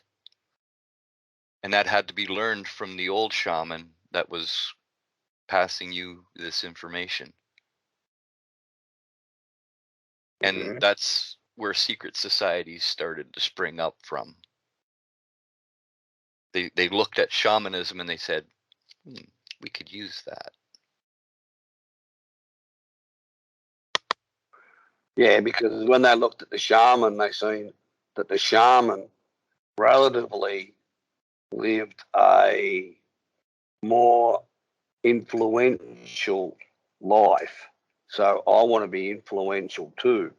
So that's where they all developed from, is their ability to have influence over others. Giving rise to the kingly priests, that when the planet gods left us, they were the only ones supposedly that could speak to the gods anymore, because you could speak to them directly, and they might even give you an answer in a discharge of sorts back in the day when they were close. So when they left, you needed someone to talk to them for you, and you had to pay for them to do that. So when you look at your dual layer economy to a degree, Ramon, one of the things you could say recently was the cryptocurrencies. They always tended to convert them back to, even though they're meant to be on their own and an alternative, true alternative, they always converted them back to currency. So it was always, what's this worth compared to, as an example, the US dollar. So it was still connected to a fiat currency, even if they were in a rigid supply system. And like it didn't really take, or it hasn't at this time really taken off because of the volatility of those cryptos, where you could actually have cryptos and trade them for goods. Except for people within it might do it, but Except for more, Musk came out at a time where you could use a crypto to buy his Teslas, but he didn't allow it to last long, and then he stopped it. Except for their engineering the demise of the crypto market until they have their crypto sorted out for the federal crypto. That once the federal crypto gets initialized and everybody can start using it, then those people that are into crypto, they're going to jump on that, because that's going to be way more secure. They're not going to lose their shirts. But you're still in a centralized system.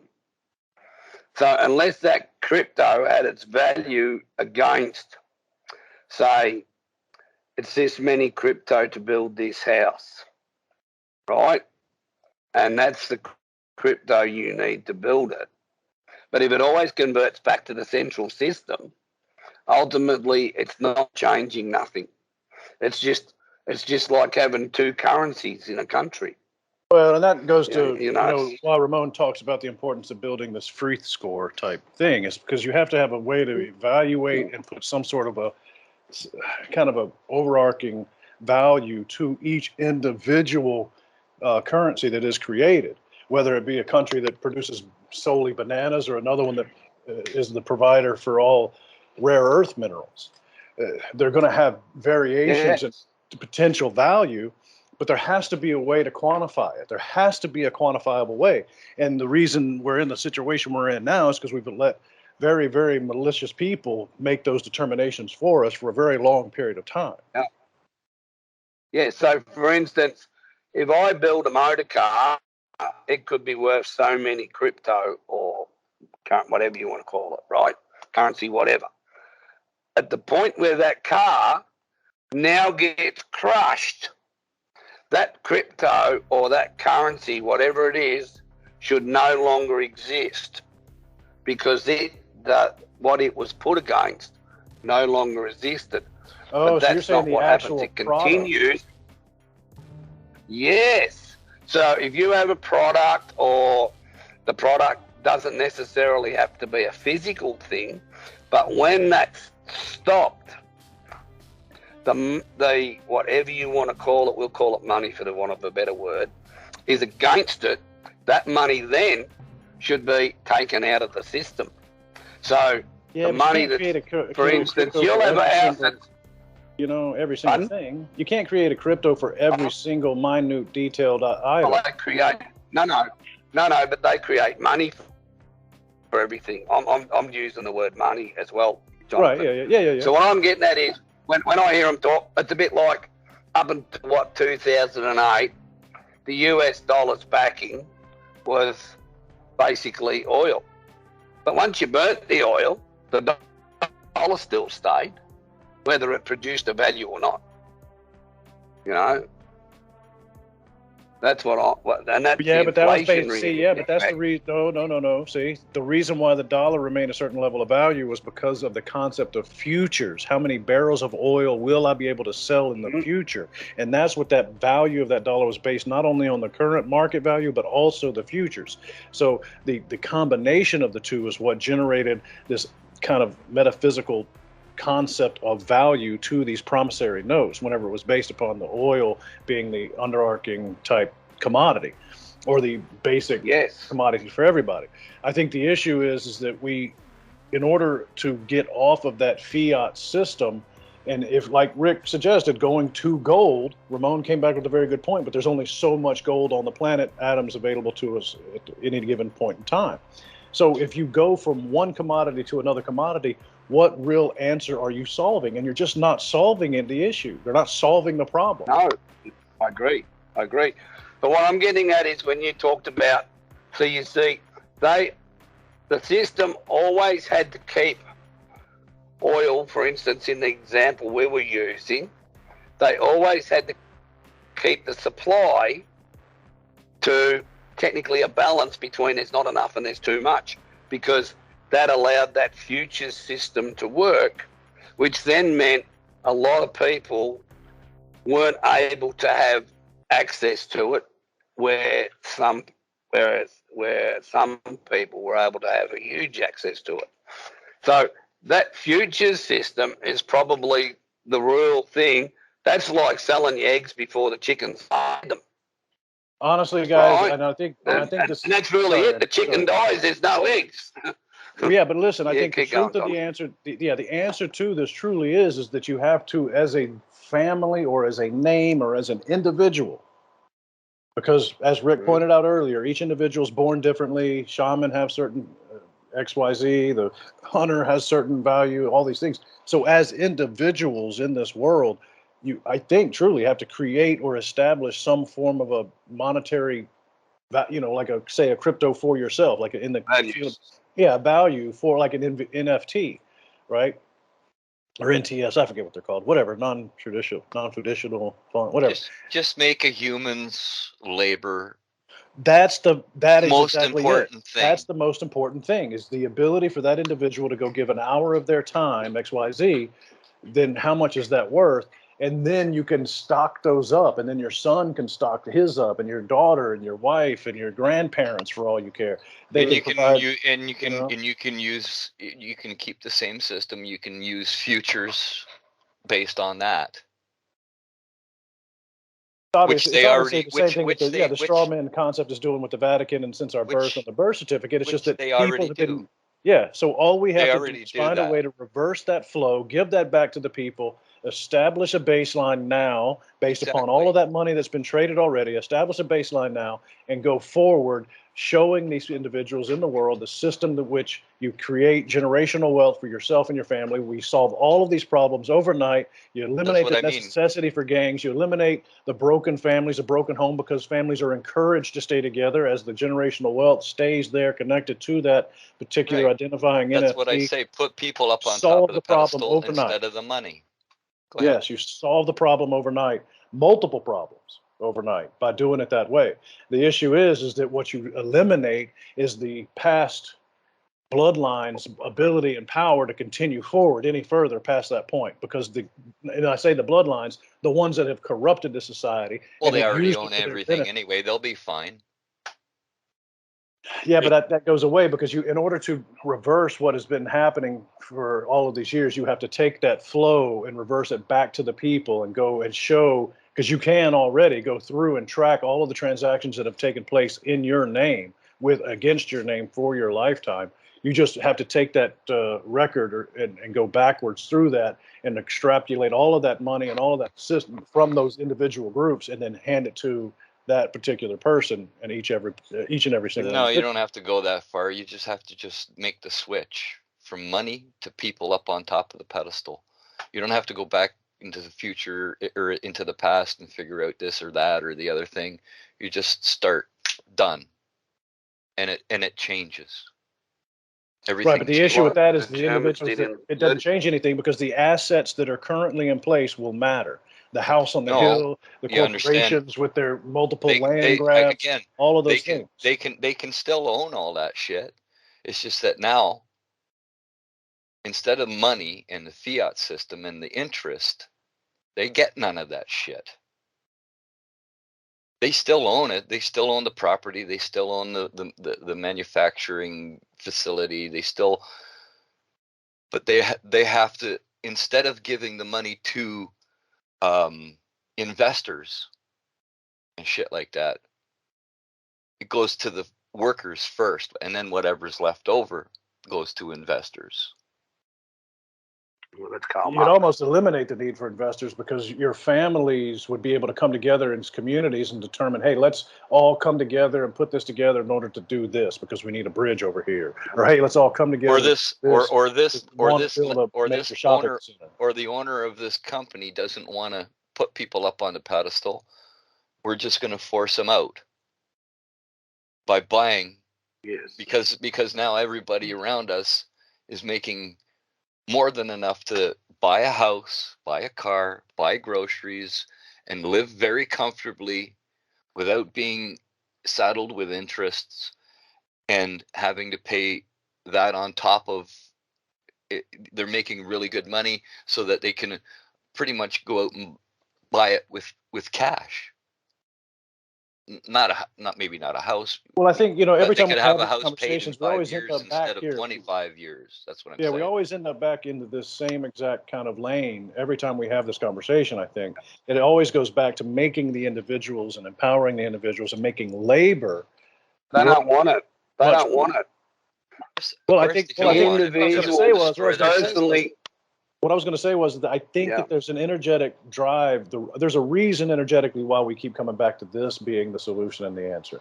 I think that this is where ultimately, as weak and as unmanifested as it is right now, it is the way that it is slowly going to go. And I think because the energetic field, because we always end up right back here, guys. We'll sit here and talk about all these other things and we end up right back here as the solution on how to achieve this.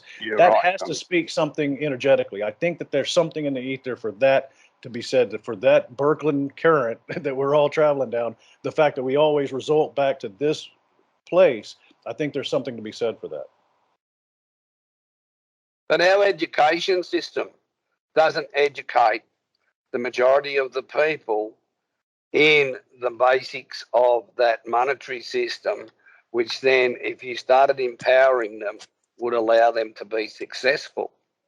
So that's one of the biggest problems is you have to have the education system educate the people to be able to do what Rick's saying. Because Yeah, I at the think moment, we might have to end up majority of us would destroying. fail greatly. We'd fail greatly. And what I found over the years in the workforce was a lot of people had a lot of opinions, but when you pointed out to them the cost, they just didn't want to hear it. Where are you going to get the money? How are you going to make a return on this? Because ultimately, even under the crappy system we got now, technically someone's providing the money. And so you have to give that money, give them back their money, right? And that they just didn't want to put their head around that. Well, it's also energetically. No, I hear what you're saying about money. Well, I hear what you're saying about money. It's also energetically. Oh, I'm using even money. Right now, even trying to create a business, even trying to create anything new, even trying to go outside of the current system and try to build anything, you have to still tap in to that old systematic etheric stream and pull and beg for crumbs from those individuals to be able to build or create anything today. And that frustrates me to no end, having to convince individuals to please invest in this venture that we're trying to achieve. It's almost like you're bringing that negative energy over into this field. And I don't think that's the right way either. And all they're thinking about when you're trying to do that is how much of your blood they can get through the process. Or how soon are they going to get their money which back? Is the monetary term. Plus. Which is your blood. Yes. Yeah. Yes. Yeah. So it really does go back down to, because truly, the one thing that I'll say, I worked on multiple contracts all across the Middle East, and always the most financially sound, I guess, beneficial to the companies was always labor. Labor was the number one expense, but it was also the number one way to extrapolate profit for a company, period. Always labor. And so that's a point. That's a point I like to say to people, especially accountants and that. I'd say to them, I'd love to have a crack at the tax system. They say, why is that? I say, well, I'd bring in a 20% flat tax rate, and the only deduction you get is your labour. So if you employ 10 people, you get to deduct the labour off your 20% off your tax. That's the only tax deduction you can have, because the person who worked for you pays 20% on what you gave them. And if you did that off the top, no messing around, with, you can claim that typewriter or that computer. No. If you need that for your business should be able to afford it. Right? I like that would stop 90% of the problems. Pardon? I like you, Andy. Go, Ramon. Tax reform to me is get rid of the concept of taxes. That's tax reform for me. Well, at the end of it, the only reason I'd agree to it is this: it does provide the basic services that would allow communities to work, such as picking up the garbage, all that sort of local taxes are fine. The money's got to come with something. Local taxes are great. Thin air for military. If they can invent money out of thin air for military, they can invent money out of thin air for roads and for schools and stuff. Amen. Believe me. You can do that. You can go that way too, Ramon. If you wanted to go that way, you can go that way. That's the way the Bank of Canada was set up to do. That's what the Bank of Canada was set up to do originally, was to fund those types of those projects. Why would you not commercialize it? Incentivize individuals to take over those resources. But it was taken over by the system too.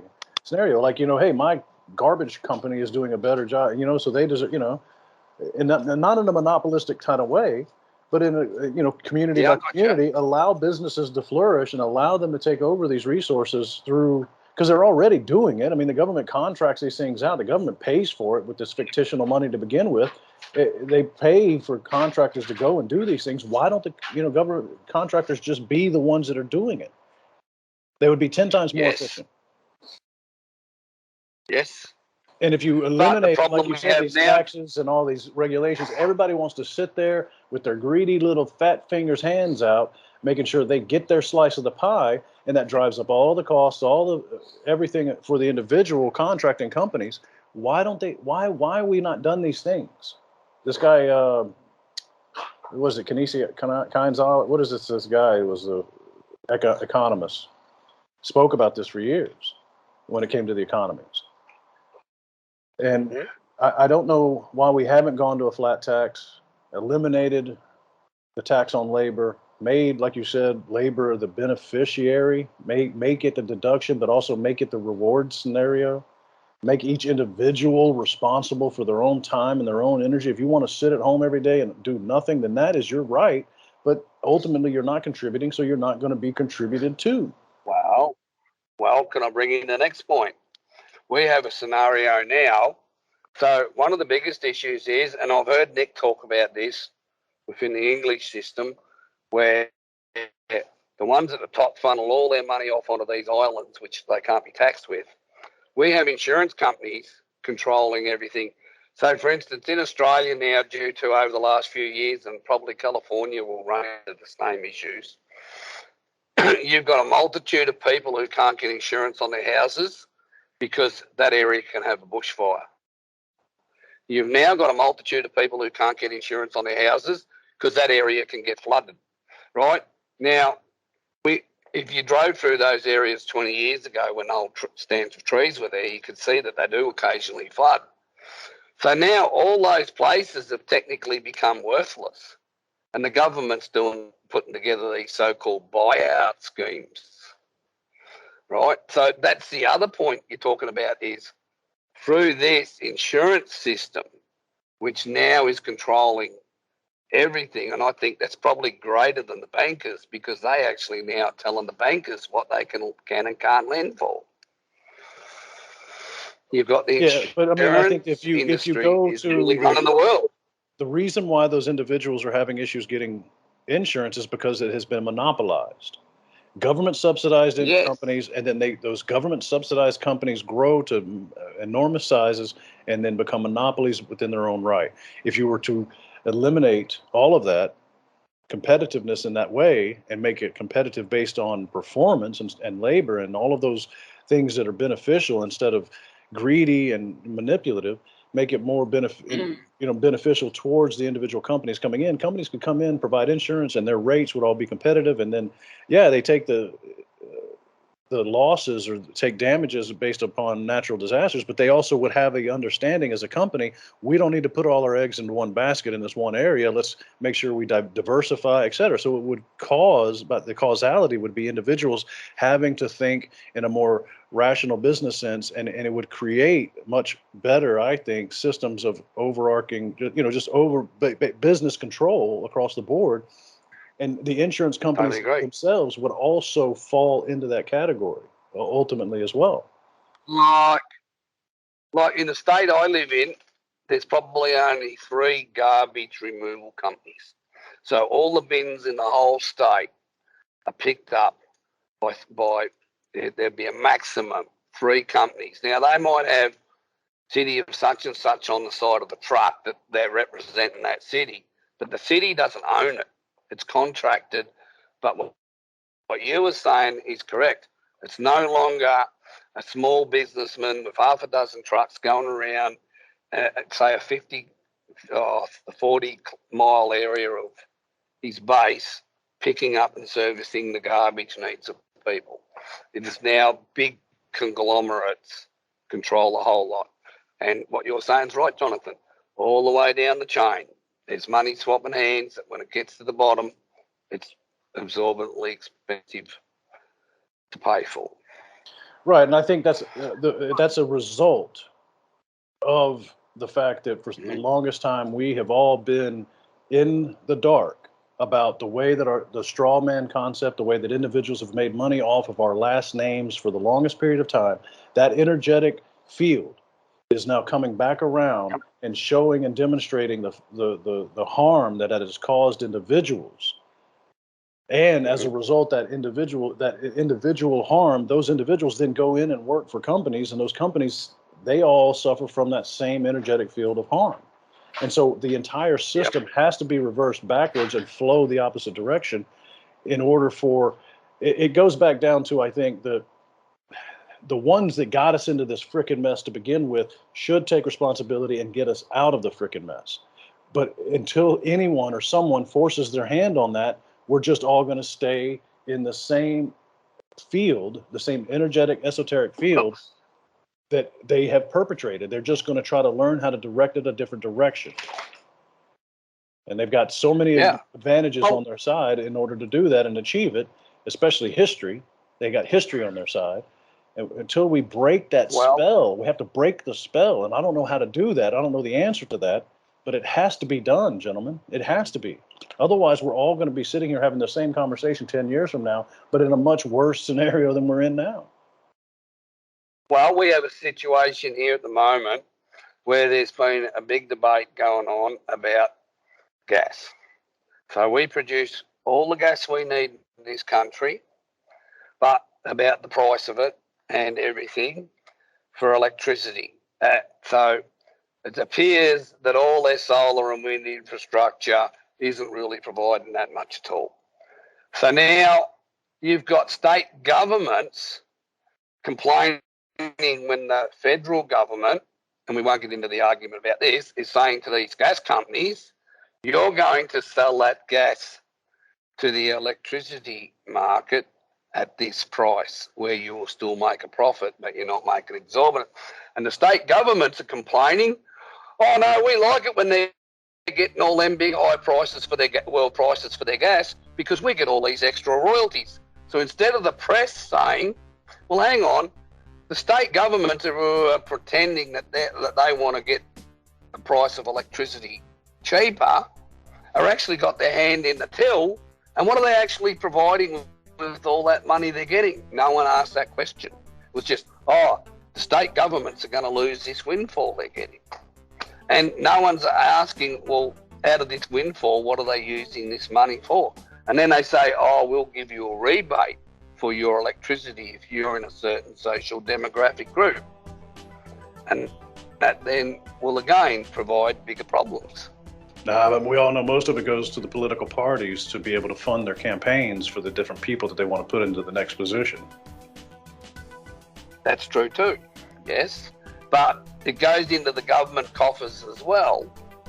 But what are they, and they're doing their little projects to do what you just said, Jonathan. Yeah. Yeah, so...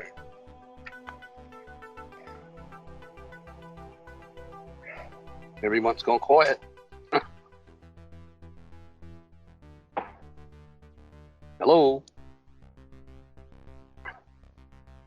Where's everyone gone, Jonathan? I think I had to jump to the restroom real quick.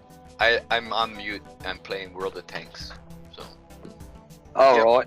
I'm just listening. Well, I think you're looking at a complete engineered collapse, and of most of the systems, well, especially in this country. But it seems like everything's being sold off more than ever. You know, any kind of asset is being stripped and sold, and it seems like there are a number of multinational companies who seem to be, profiting massively over this last 5 years. Most of them completely nefarious companies, and of course these are the people who've got control of they've got hold of the reins at the moment, and until those are released one by one, I mean, already America's probably lost maybe 20-30% of its international status and power now in the last couple of years.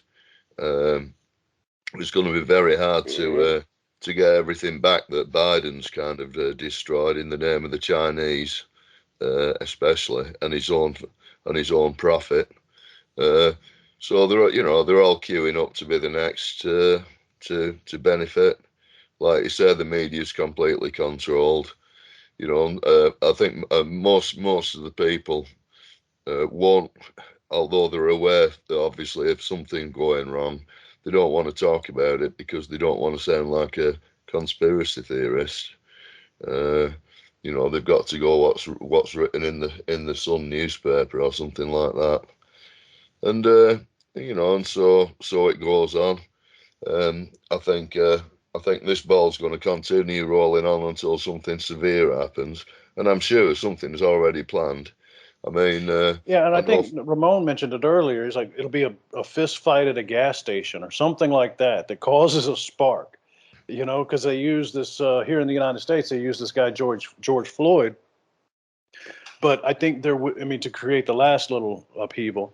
But I think you're right. I mean, there's going to be some sort of an event that occurs. Botched assassination, I would expect. You know, yeah. I mean, Elon Musk talked about that himself. He talked about being that's assassinated always a good himself. favorite. It's the same people involved every time. You know, so they have the same model of how they operate. They use the same thing time after time. But anyway, regardless of the World War, I think people have got to get on with their lives. I agree with you, and I think there's going to be a spark soon in that Russia are going to use small nuclear weapons in Ukraine. You can see that coming because you've got the West now supplying Patriot missiles and that to Ukraine. And I can see that really going to a point of a flash whereby Russia ends up using small nuclear weapons to start to give themselves an advantage again. For some reason, all that area of Ukraine, the world's decided it can be turned into a wasteland. Oh, you know what? I do want to make a comment based on that is, you know, earlier Ramon mentioned, you know, the long game is more what needs to be done here. And I'd like to make a rebuttal to that actually, in the sense that if we all understand that, you know, if we accept that, then how do we not also see that they wouldn't also know that that's a true statement as well? They're in it for the long game also. That's why they've been doing what Nick said, has been funneling tons and tons of money towards different groups, and different companies have been massing huge amounts of profits over the last couple of years. They see that the collapse is inevitable, and as a result, they just immediately started piling up resources into certain sections and certain groups that they knew were in their benefit to them. Millionaires are now living in Florida in beach palaces. Right, you know and so they've got their money out. In terms of the long game, they've done the deals. Yeah, they want to bomb all the biological facilities, illegal facilities that they've got all over the bloody place.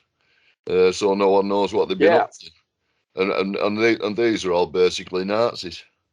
So just as much as we can sit here and say that we need to play the long game, that's also exactly the methodology for the other side. And the horrible aspect is that they have all of the resources to outlast any kind of a long game that we would ever be able to come up with. Well, don't work for them. Don't ever work for them. That's simple as that.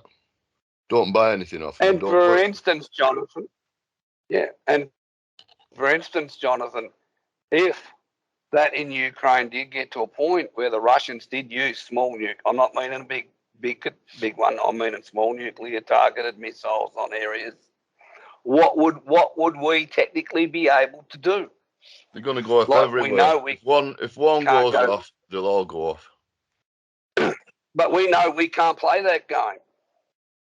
Like, you know yourself in your country, Nick, you can't play that game because if you send one back, they will cause massive pain in return, even with small nuclear devices. So we know at the end of it, if we can only push so far before the corner becomes, you know, the corner becomes too dangerous to go into.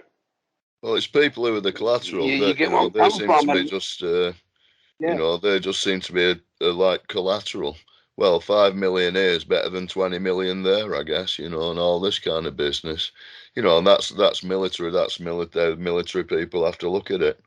But yeah, I mean, once it goes, well, who knows where it goes then? I mean, it's a bit farcical operation at the moment anyway. The whole lot of it. So how far this goes, needless war, I can't imagine. But there we are. Yeah, and I think that's also part of the issue that I have is that, you know, how long until you back a tiger into a corner before it decides to lash out at you? And I think that's where we're at. Yes. Yeah. You know, they've And been if it does exposed. flash You know, out, it's been exposed on so many levels for the corruption and the greed and all of this just mismanagement of, you know, U.S. taxpayer dollars to countries being manipulated by, you know, the World Economic Forum and the World Bank.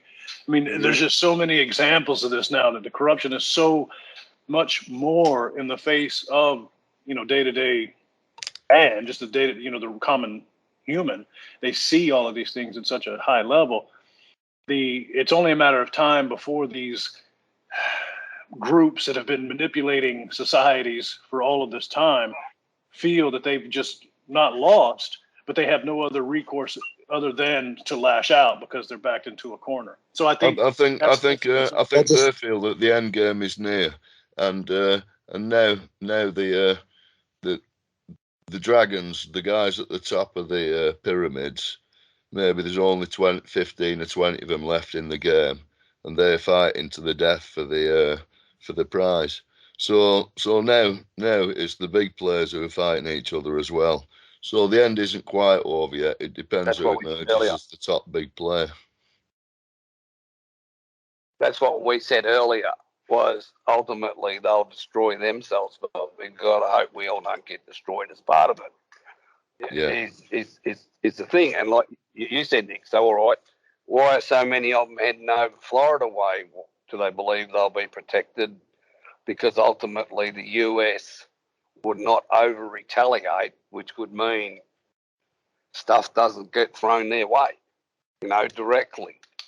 So I just see that it's getting into a really dangerous stage, and you listen to different little snippets here and there, and you go, sooner or later, something's going to crack.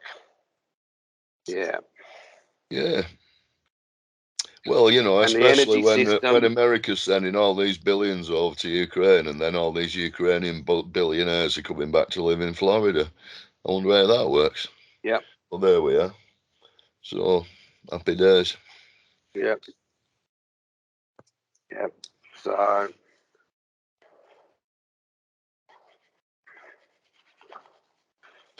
Yeah, who knows anyway. Yeah, I just get frustrated, you know. I just get frustrated. Still. You know, I do. I get frustrated over the fact that it feels sometimes that, you know, nothing can be done, or that I feel a lot of times, and this is personal, that I feel like I'm not doing enough. And, you know, what is it that I should be doing to be able to mitigate what is obviously, what is obviously coming? There is something coming, whatever that snapping point's going to be, whatever the breaking point is, whether you're doing what you can do. You're teaching everybody around you that there's a different way. Yeah, live without them. And those that don't want to listen, fuck them. Yeah, I kind of see it that way as well. Put the buggers in a room. Yeah, put the buggers in a room, bang their heads together, and say, "Now sort it out." That's what needs. They can't. They don't know how to. They don't know how to. Oh yeah, egos. Yeah, egos. Yeah, you know, like we've seen the French president early in the year, supposedly in Russia trying to prevent it, and here he is now stoking the fire as best anybody could ever stoke a fire. Macaroni was she was getting all touchy-feely with the new Ukraine defence minister. She's quite a pretty one, in fact. And he was he were all over. He were fucking hell. He touched your hand round the waist straight away. He were doing a Biden on her. Fucking funny it were. And I suppose they were off for the 5,000 quid lunch then. And Zelensky's wife, she was there too, and she's quite a good looker. Yeah. Yep. Well, they must have been having a really nice party. But anyway, after all that, the good old EU gave them another $1 billion because Russia's blown up their energy infrastructure now. And so they said they need at least $1 billion for transformers. 873 million at least, he says, Zelensky. Oh, what do you know? An hour later, they give him $1 billion. from LED the EU lights. and probably us as well. Yeah. And meanwhile, the populations in your country are sitting in the cold with coats and blankets to try and keep warm. Absolutely. Well, yeah. It's like I said, it's been minus 8 this morning, which is probably about 14 degrees Fahrenheit. So it's been like that for the last few days, and there's a lot of old. They just can't afford to have the power on all day. Not a chance. So and it hasn't been quite. We haven't had a cold spell like this for a little while. Well, a few years, couple of years, but that's what's happening now.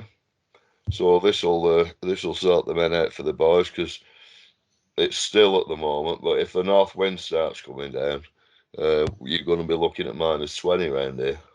So happy days. That's cold. Yeah. Yeah. So, but we'll see what happens anyway. But yeah, they're making a lot of money on the energy prices. They're very happy about that. The BP and the electric companies have never made as much cash. I think Qatar own most of the power station companies around here for some reason. I think they're talking about opening up a coal field somewhere. Oh, in Wales, that's it, where all the stone circles and stuff are. That is imminent going to get mined. You know what Ross? Yep. Well, yeah, they're going to open that up for mining pretty imminently, I think.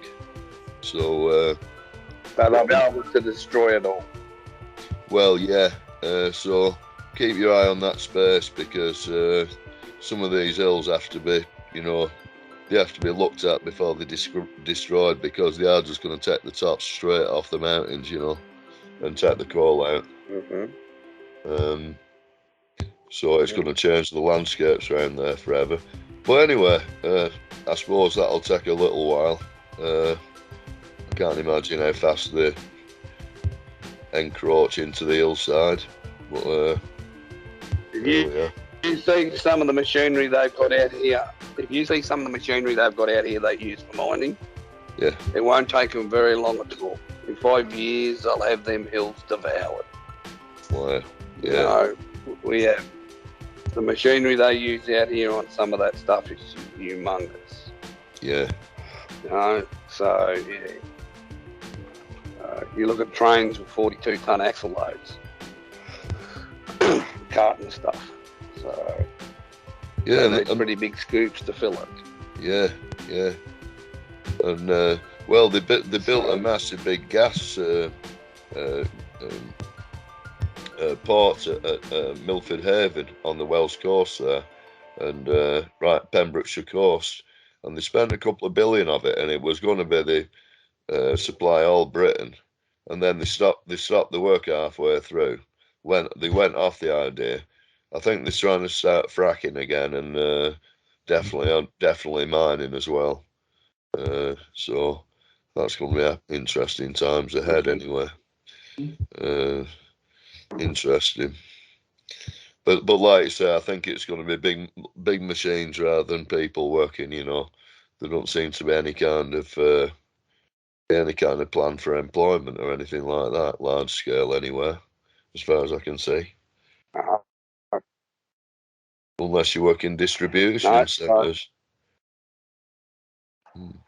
Yeah, well, even that now, a lot of that's automated. A lot of that's all automated now. So there won't be big employment in them energy sectors. The employment will be building it, putting it together. And once that's done, there's very few people employed to actually do the work. Yeah, that's right. That's right. And like you say, at the end of it, country that now has a lot of the world's history in it will be totally destroyed for a short-term gain. That's a futures market, isn't it, Jonathan? Yeah, and I think again I go back to the the long game here. We just recently have been exposed to this Chat GPT, these different programs you can go download for artificial intelligence that have been, provided a lot of different data to be able to kind of work and provide you information. And you can go play with it. I've been watching some different tutorials on how to kind of manipulate and get answers that you want out of it and kind of convince the AI to go around its programming. But you can see how many jobs that's going to put out of play. You can see how many individuals, as far as the schooling system, what's the point of memorizing all of these things inside of the school system for young people whenever they can just, have access to it at the drop of a dime and within minutes? Well, why do I need to memorize all 50 states in the United States whenever I can just look it up? So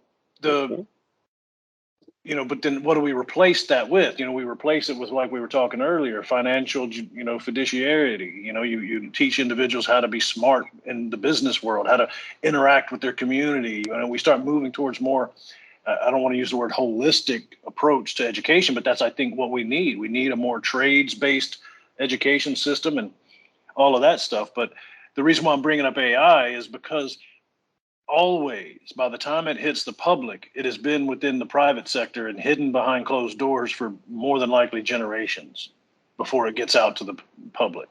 So they've utilized these AI technologies and different aspects of it to their benefit, to predict and have probability and outcomes of, whatever they implement. So they know exactly the long game, what the probability is for that to have X as an outcome. They know how to make adjustments and how to change, and they've been utilizing this artificial intelligence to provide all that information for them in these groups, and that's how it's all done. We sit here and wonder, there's no way that they could sit here and control the ebb and flow and tide of the world like this. Is way too complicated, and there's no way. There's too many moving parts. And I say I call bullshit.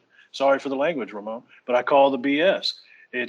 They have, and they can, and they will, because they've had the tools at their disposal for long periods of time. I think Ramon was the one that posted it. I can't remember, but it posted it in the chat about Lockheed Martin being bigger than we ever even understand. Same thing with Northrop Grumman. Same thing with Raytheon. These companies are so massive and so huge, and the consolidation of the information is very, very, very easy within all of those groups. So, and they have a massive tool at their disposal to be able to go in and mine all of that data that they've been able to amass for years and years and generations of, providing whatever type of material, whatever type of, military equipment, whatever type of informational security, whatever it is. They've got all of that data at their fingertips at a given moment and a given notice, left, right, front, and center. And for us to sit here and assume for a second that just because they spit out some bot AI program that allows us to kind of interface with it, that they don't have more robust tools at their disposal, that's naive. And so for us to have any kind of a game plan or to take any kind of a push forward in any direction, we have to realize the actual odds that we are up against in trying to achieve that. And so they know these things. Great. Yeah. And then they would know exactly how to combat against it the moment anybody stuck their little head up from the hole or tried to go against the flow of the direction with which they're going. And that's the issue that I have. That it's like spitting in the ocean and trying to, eventually, if I just keep spitting in this ocean, I'll see it rise. That makes no sense. And so I don't know what an answer is, but it's a hard one to push forward on. I guess we go back to Rick's concept of just pray for a CME. Yeah. Yep. So as you come across some of them, Jonathan, you want to throw the links in the chat because they're often good resources, aren't they? So, I'm sorry, say that again. As you come across some of those tutorials and that, do you want to throw the links into the chat on this Skype? Because that way, for the AI some stuff? of them are quite. Yeah, yes. Yeah, I can. Yeah, yes. The problem is a lot of it's being exposed through TikTok. believe it or not. And as much as we see to now in the main media. To be honest, I've had a good look at that GPT, that Elon Musk one, and I find it's not sophisticated at all. Yeah, I mean, you can tell it's an AI very quickly. And it's I don't see that as being able to take on many personas and being able to anyone imagine it being a human being. I'm sure they'd have some kind of use, but they're far away from that there yet. The people who are generally running these AIs, the Google engineers are obviously highly imaginative, and they're coming together with stuff bit by bit, which is let's say they'll be able to computer program AIs that can improve their own coding, basically, to do what, to maximize what, we don't know yet. But it's these are the next generations, and that isn't anywhere near yet. They are useful in certain problems, but I think they're not good enough to fool humans, sort of face to face or whatever yet. However, I think, yeah, go on, Nick, what you're saying, I think the ultimate AI will be using a biological being such as humans or other animals, and being able to use it to program them to do whatever work they perceive. So they show it as some tin can man in their literature at the moment. But the ultimate thing is to be able to program a biological animal or human to do it. Yeah, I suppose it is. And I think you're right. Well, that's what these tutorials get into. These guys demonstrate regularly how to trick, at least this Chat GPT. They trick it. They tell it, act like you are a, AI bot or AI program capable of going outside your boundaries, and provide me a 15-point synopsis on how you would do this if you were that capable of doing so, and then ask it whatever it is you're trying to ask it. And so that's what they show, is how you can teach just even these simple ones that they release to the public. Because remember, this is something that's been released to the public as a beta. That's for us to test. Yep. They'll end up charging everybody for it later once we all get nice and comfortable with it, and use it for their day-to-day life. And it's something that we depend on to do taxes and to, process our HR paperwork for each and every business and all that stuff. Once we get dependent on it, they'll start charging a pretty penny to be able to have access to it whatsoever. You can always count on that to happen. But as of right now, what they've released is the ability, even within its limited sense, like you're saying, Nicholas, these individuals, these people have been able to show and demonstrate how you can go through and trick it to do things outside of its current parameters of programming. Well, your value is your data. The only value that you have for all these AI bots is your data. They want to be able to get your data because it's got value.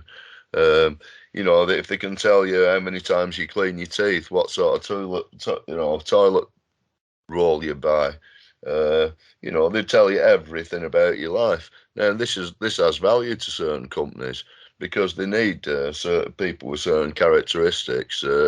That's their next victim, as it were. They want those companies who are targeting your money. So your data is very valuable to these companies. And so AIs who say, well, I'll look after all your all your needs online, and basically off your AI goes, sells your data to the biggest buyer, or whatever it does, or to whatever secret service or whoever uses it, companies. So let me ask, if we were to go to a systematic devaluation of all currencies, to where, we do go back to like we were talking earlier, where the individual's labor is established, you create a an entity for your family or your last name or your identity as an individual, and that entity is your currency, and the labor is how you exactly build so currency. you've got data sovereignty over all your data, and then you will always have that value. You always have value then. If someone else owns your data, they're just stealing your value, what you are. So the question I have is that how would these individuals that are, these businesses that are existing now, or even let's say with this AI kind of software, how would they go about, quote, charging, an individual for it? Would it have to be that every company has to create its own AI? I don't know. No. You get companies like Google and Meta who have all your connections, all your contacts. They know what you do, where, what you bought, when, blah de blah. They've got, and so they can exchange this information to other companies in their little group, and then you become maybe a target buyer for a certain drug, or a target buyer for you were talking about a trip to Africa. All of a sudden, a load of African airline ticket possibilities pop up on your phone. You know what I mean? They know what you want to buy, and they will suggest, someone who will sell it. So, and then when it comes to your medical data, how much is that worth? It's right. But I think my point is that if we eliminate that concept of worth, in the sense that people can't benefit from that information financially, you just can't. So it's not that it's not bad to have, it's that everybody has access to it to one degree or another. Well, I'm sure you can sell your own data, can't you? If somebody wants to use your data, you say, well, I'll sell you it. You won't give it them necessarily.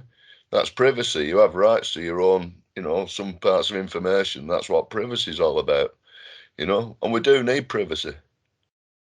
So that's all part of your privacy rights. Yeah. Look, they did a great way of marketing all this. So, for instance, you had all these different, like your utility companies here. They started sending out all these things saying, oh, we want to send you your accounts online because it'll be environmentally good because of all the paper we will save and all this, right? Yeah. And then they tried putting charges on if you didn't accept that, which eventually most of them the government eventually knocked on the head. Yeah. Right, through pressure. But then they fired all the girls in the call centres. And this is why I still make them use the post, because their billing system's their prerogative. I'm using their service and they bill me to pay for it. But I'm not paying for them to bill me. So if they had have said to me, Andrew, we'll give you a $2 credit per bill account if you allow us to send it to you online, I would have said yes. But when they said, we will charge you $2 and then we won't, well, hang on, I'm still paying the same amount. So all of a sudden you're pocketing the difference. Yeah. So, but you get so many people, oh, it's so inconvenient getting it online. Instead of thinking about it and going, well, I've actually given them, think of all the money they've made out of this, and I'm paying for the internet that they're now using as well. Yeah. So that just, to me, they've been really good. All those metadata type places, and they're not really stealing people's data. People are offering it to them. And when you point this out to them, they go, when you point that out to them, you work on Facebook, they get nasty at you. You own the rights to it, or somebody does.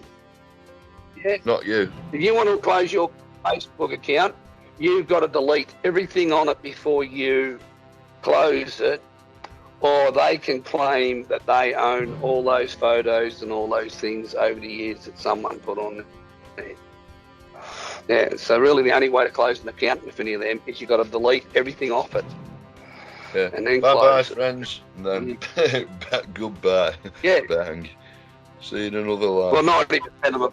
Yeah, not 90% of them aren't really friends anyway, are they? No. So, yeah. But it has been a really amazing marketing campaign. How they've got it, so easily. And the information they're now able to get is amazing. Mm. Oh, yeah. Mm.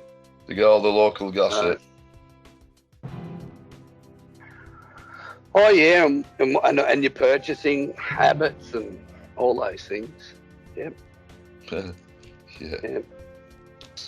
Yeah, I just, at the end of the day, I think that there's got to be a Band-Aid of some form ripped off somewhere, or an event, or some sort of a spark. I would hate for it to be a, nuclear issue there in this fake war, but if these military industrial whatever assholes refuse to relinquish their control of this planet, or whoever the groups are fighting and warring back and forth with one another, and that's where it'll end up going. You mean unnecessary? Is that what you mean? What, the one in Ukraine? No, yeah. When you call it a fake war, do you mean unnecessary? What do you mean? Nah, I mean, from the understanding that I've got, it's a staged event. It's what? It's all a staged event, Well, yeah, but people are still can get out. real. There's an entire stream in Chinese art of war called "Make Something Out of Nothing." So you can turn. It's like a wag the dog situation. You could turn that into actual World War III. It doesn't make it any less dangerous. I assure you, they intend to have this war. They paid for it. They want to have it. I think that they want to unveil all of the electron drives and change society, but I don't know. I mean, I couldn't know. It'd just be about oil and real estate and biolabs. I mean, there's the minimal possibilities and there's the maximal possibilities too. Well, I wouldn't call it fake, or even a hoax. Might be a false flag, but it's definitely dangerous. Ultimately, Ramon, it's about the control of energy. Let's be realistic. Well, yeah, but mental energy as well, not no less than oil. I mean, no, I agree with you. Yeah, I agree with that. It's not just oil. No, it's the way we think. Everything. Mental energy, it's physical energy, all the energy that humanity can produce. You blithering idiot. Yeah, I think it's a matter of they've staged a lot of these things, and that's been demonstrated on multiple different sources. So what they're leading up to or building up to, when I say the word fake war, what I mean is it's not necessarily two countries going at each other like we've been all led to believe in the media. It's individuals over there doing the same thing we've always done: war profiteering and false flagging. The Gulf of Tonkin or whatever it is. It's same thing. They're just leading up to something, and I just hope. All I was saying was that I hope, that it's not. I mean, we went into Iraq and destroyed that country in like a week. Come on. You gonna tell me Ukraine's got the ability or whatever? Russia doesn't have the ability to do the same? They do. Why do you think all the U.S. companies like Coca-Cola and Pepsi and all of those food chains and shit pulled their stuff out of Russia as soon as Russia jumped into the war? It's because they figure, well, we got the population hooked on us, and now if we pull out, that's going to put pressure on the Russians to stop the war. And well, that backfired.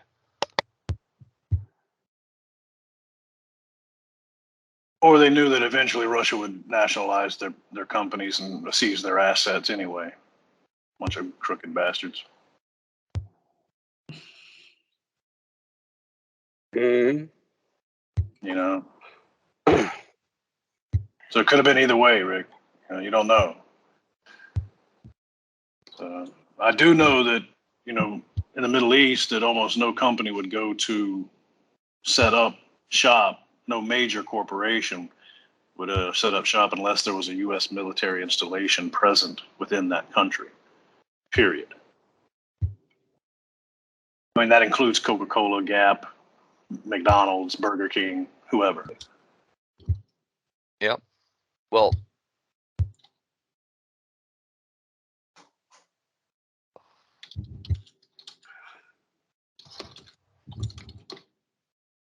so it might just be the Russians have, and they have, and one of the things I've noticed is Russia's had for many, many years the ability to control their borders at a very, very high level, exorbitant rate almost. Like one guy was saying, I don't know who it was that mentioned it. They were speaking to a girl from Russia that she couldn't even go back to Russia, because and she's Russian, and she couldn't even go back because of whatever reasonings in relation to things here. And I know Iranian the same way. Once you have certain passport stamps or things like that in your passport, you can't go to other places. I mean, borders are controlled in other places in this world. Yeah.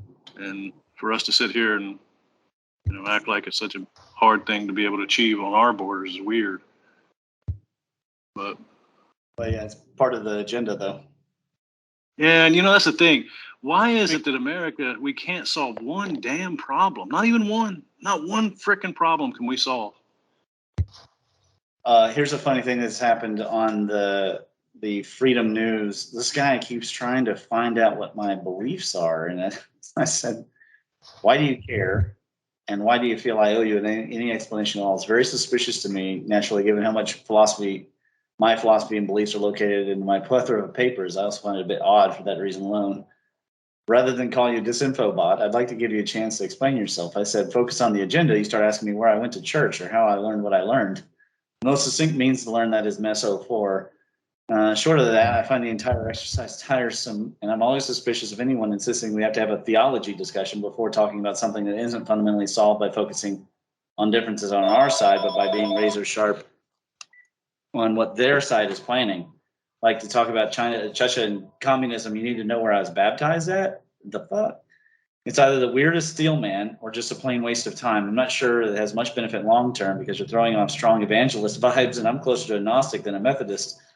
And I can get along in churches just fine. It's just pretty damn bizarre if you ask me. I mean, it's just, I'm like, it's the same bad program on both sides as far as I can tell, Like I talk about the agenda, and it's busy talking about how God doesn't need your help, and God will fix everything. I'm sitting there going, yeah, kinda, yeah, but I mean, meanwhile, the pedophiles are definitely running things, and that's not going to change by you just praying. It's just not. I'm like, what the hell is this guy talking? Is that what he said to you, Ramon? I mean, that's So that's a diversion. The gist of the entire conversation. An entrapment perversion. Yeah, I mean, Ramon, that's an entrapment perversion to make you, to see if you will blow. Before that, he said, right now, I'm just trying to figure out what the basis of your beliefs, hence the circling. If you have no basis, you can make up whatever you want. If you do have a basis, then that'd be a place to start. No, that wouldn't be the place to start. Actually, the place to start would be talking about the goddamn agenda, which is what I said. I posted a picture of the Dirac Delta. I said, do you see any circles here? Jesus was the Lion of Judah, not a tiger or a wolf.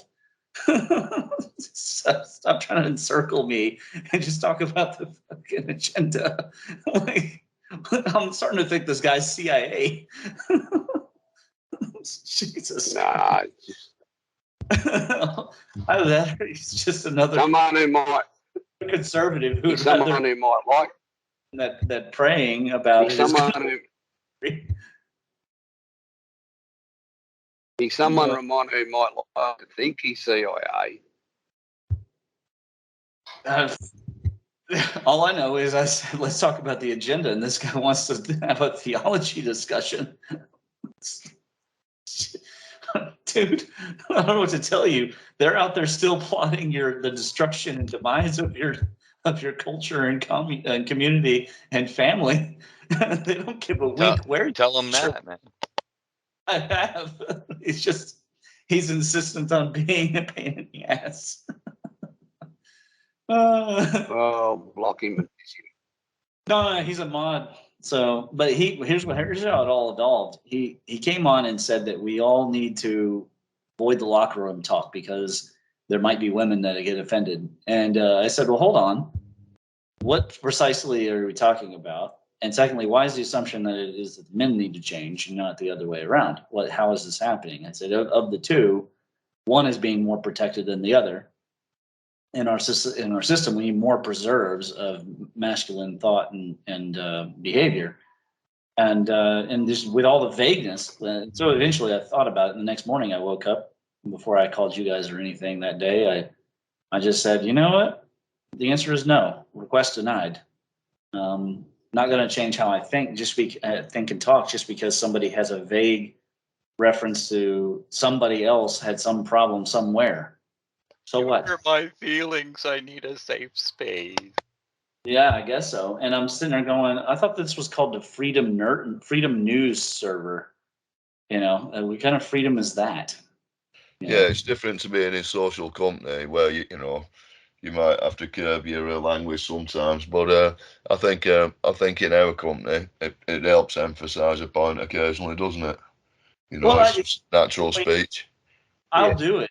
I'll do it as a matter of courtesy, just because I'm a socially courteous person. However, to make it a policy, and you haven't even defined what locker talk is, because I couldn't find any examples of what the hell he's talking about. Like, I have no idea what he's going on about. I didn't see. I said for research purposes, I'd like to hear the dirty joke, and no one posted it. So I'm like, what is this? This is just more people that want to restrict freedom, but they complain that the other side's doing it because it happens to be against their stuff. Yeah. And I just down with that. Freedom is for everybody, or it's for nobody. One of the two. You can't have.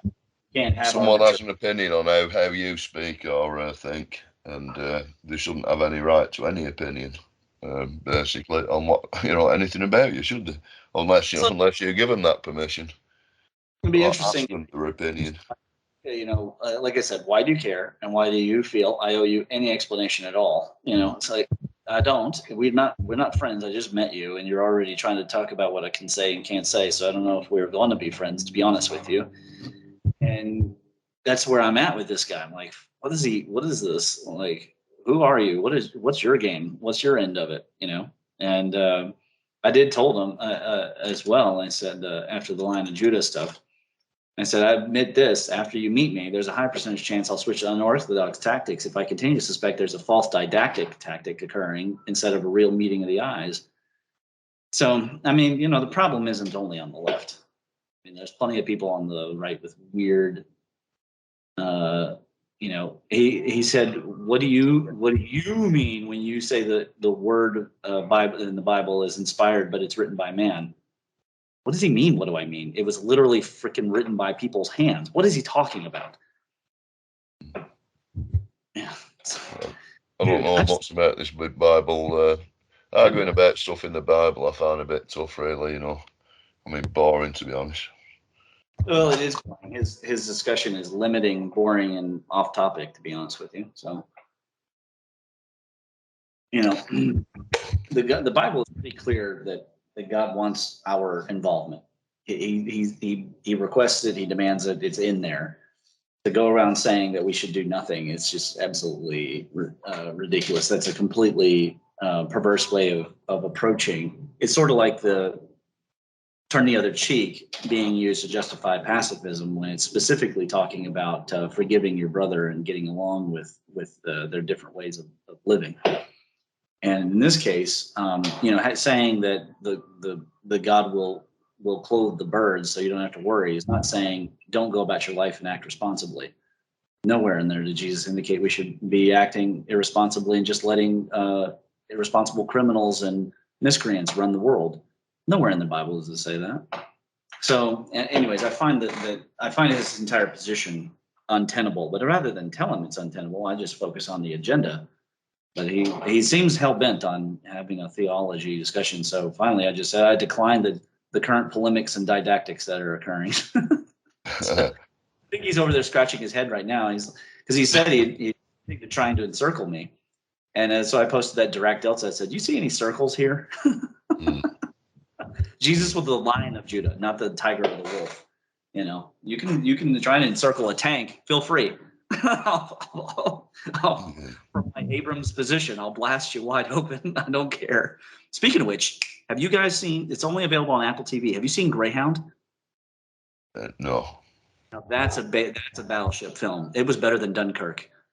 It was really, really amazing, and it was about a real ship in World War II. I definitely recommend that people check out Greyhound. It was quite unbelievable. Yeah, hell of a movie. Oh my God, it was right up there with Midway for me. I'm going to buy a copy. I guess I'll have to get a physical copy because it wasn't available on Amazon, and I'm going to have to rewatch it again on my big screen because I had to watch it on her tiny little TV. And where were these? Where was this set? And was it North Atlantic? It was the U-boats versus convoys type situation, and I don't want to ruin it for you. It's that good. It's just it's North Atlantic action, boys. Right. Where? Fuck, scary. Is this Tom Hanks? It is. It is. Yeah, that's his movie. Yeah. Yeah, you know, there were the British merchant fleet. They were called the well, in times of war, they got called the Royal Auxiliary Fleet, and they went out. Well, I mean, they were just getting sunk badly, but because they weren't actually Royal Navy, they didn't get any pensions. The guys who died, the families didn't get anything, and that actually happened. I think there were a few survivors who received some money when they were in the 90s, but some of these guys have been sunk three times in North Atlantic, where whoa, fuck. Well, of course, many didn't survive. I think 70,000 died. 70,000 in freezing cold waters, and the first ones. Well, the German U-boats have been a threat since the First World War, but they perfected them by the time of the Second World War, and they were great. The massive blockade. They were just starving Europe to bits in that war, and so they were having at the start of the war. In 42. They were actually running supplies to the Russian troops up in Murmansk. Who were fighting the Nazis, and now, of course, all the tables have turned, and we're on the other side, as it were. I can't imagine which side we're on, in fact, but there we are. We're on a side anyway. I think, like Jonathan says, the war in Ukraine is a contract war. Of course, taxpayers are paying for it, but you've got fighters from all over the world showing up and I think they're getting $3,000 a week or something like that if they survive. But I mean, a lot of them are very highly trained, and they're the contractors, NATO contractors. So so I think it's gonna carry on until someone makes a military blunder and something big really goes off.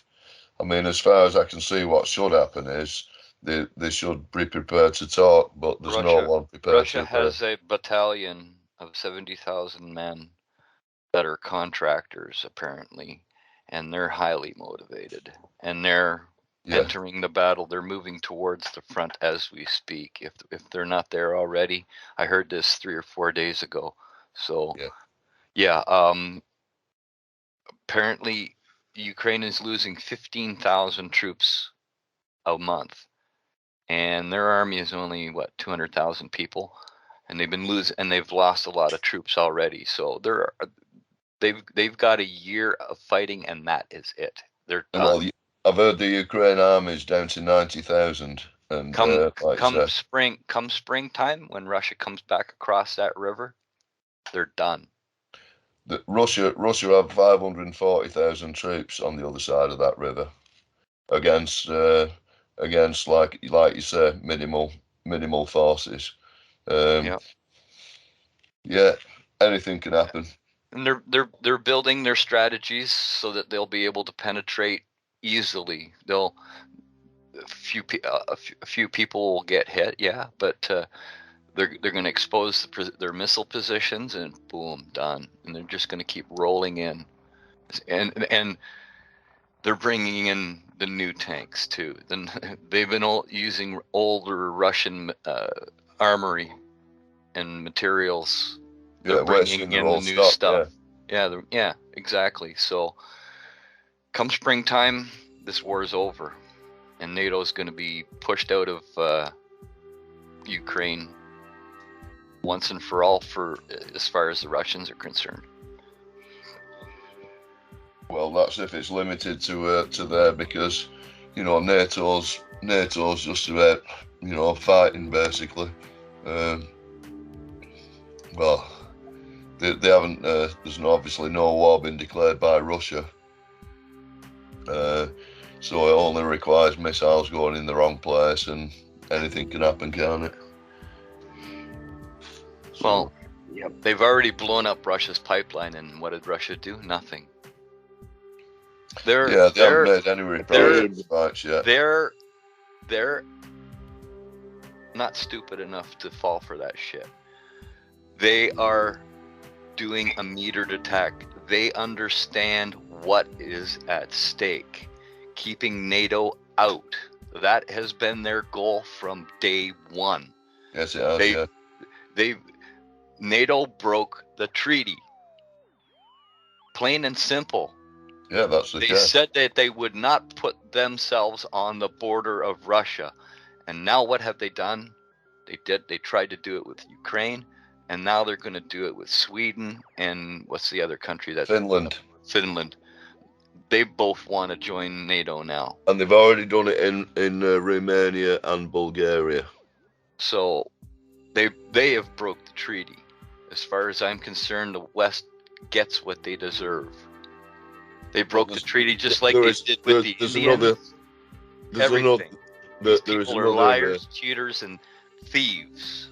There's another conflict setting up in the Balkans as well, because of course Serbia is always had close links with Russia, and there's one going to start there as well.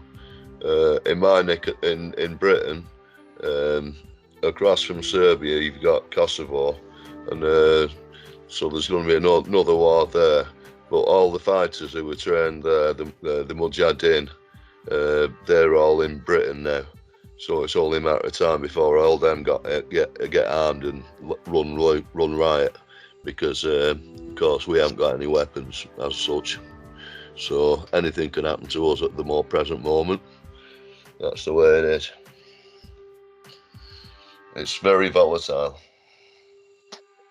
Yeah, it's fun. Fun times we live in, boys. The Chinese have a saying. What is it, Raymond? May you live in interesting times. Well, it's happening there. And by which they meant violent and difficult, and chances for getting famous and having the opportunity of rising and falling. Yeah, interesting doesn't mean good. It means bad. Then again, I am on this whole, program of collect the talent, raise the army, be the hero of the day. In fact, it's one of my favorite songs by Metallica.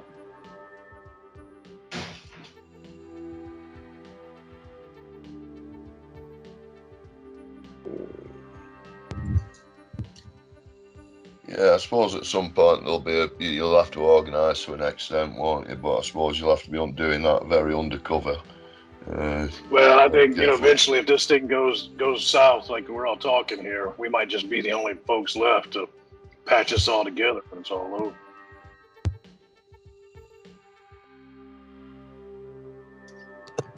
Seems like it's been heading south since Europe.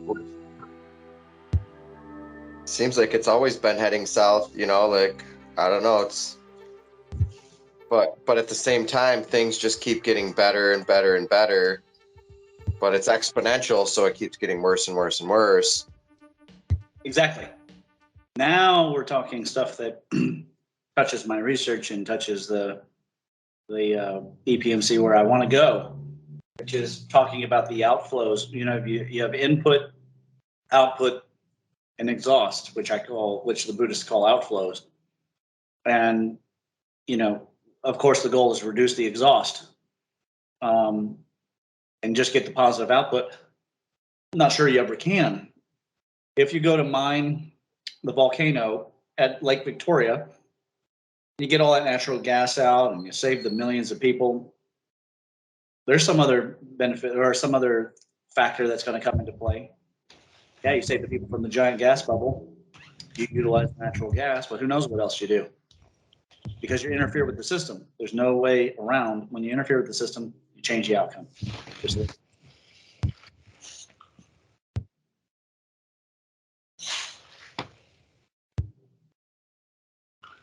Doesn't mean we don't do it, though. We need deep mining, and we need natural gas. And we need to not have 2 million people die of a giant burp from the bottom of Lake Victoria. Or I can't remember how many millions of people live in Victoria, but it's a lot. Well, I should be able to look after my own energy supplies, and I'm sure anyone could with a couple of acres of land, so one way or another. So that's what I'll be doing.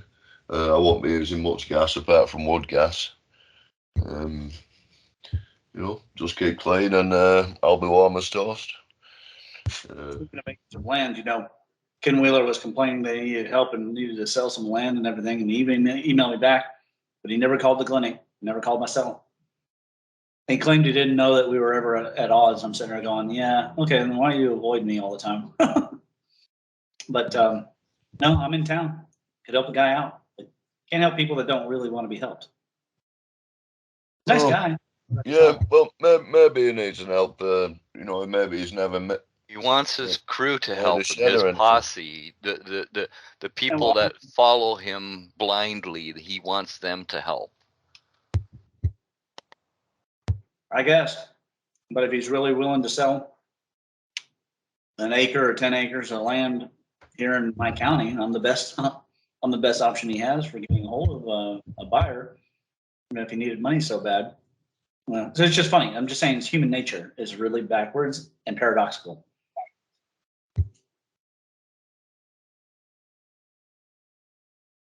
I think he was just having a whinge to try and get people to give him money, Ramon. I actually unsubscribed him a while back. Couldn't work it all out. Someone sit there. You think he's joined the POS wave and program, huh? Maybe. Yeah. It's pretty common these days. Yeah. You know.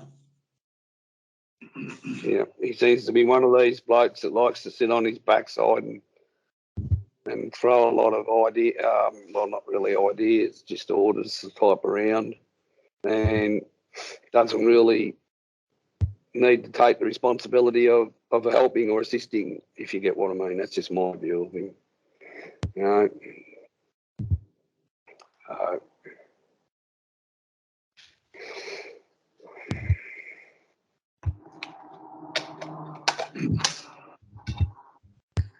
So often the unsubscribe button's a good one. Yeah. It's a sad thing. I've only listened to him. It's a sad thing that Ken can get money like that, but the hacksmith guy is busy working himself to death with all of his positivity and creating new technologies and stuff like that, and exists with all this depression. But it tells you a little bit about the system. It tells you a little bit about what you need to know to survive. And I try not to ignore the information that the system tells me. Screw people, you win. If somebody tells you that they're going to be a rattlesnake, you better listen. And the system is busy telling you, look, I don't care if you're poor and destitute and you own nothing, you're going to be happy. Okay, how about I just choose to be happy, and then we'll agree to disagree on the own nothing bit. Yeah, I'll decide what I own. Yeah. Yeah. How about that? How about we don't do that? But anyways, you know. Again, I keep going back to the concept that we, for whatever reason, I mean, well, I have a hard time accepting the capital letter S in the term system, Yeah. as if they're the creators of this jacked up way of life. It gives them way too much credit to say that they created this. Yes, they have. We, by our complacency, we've allowed them to create these methodologies of control, and through their own brute force and murderous ways, back to the Inquisition times, and before, their murderous ways and just evil, malignant methodologies have created this so-called system.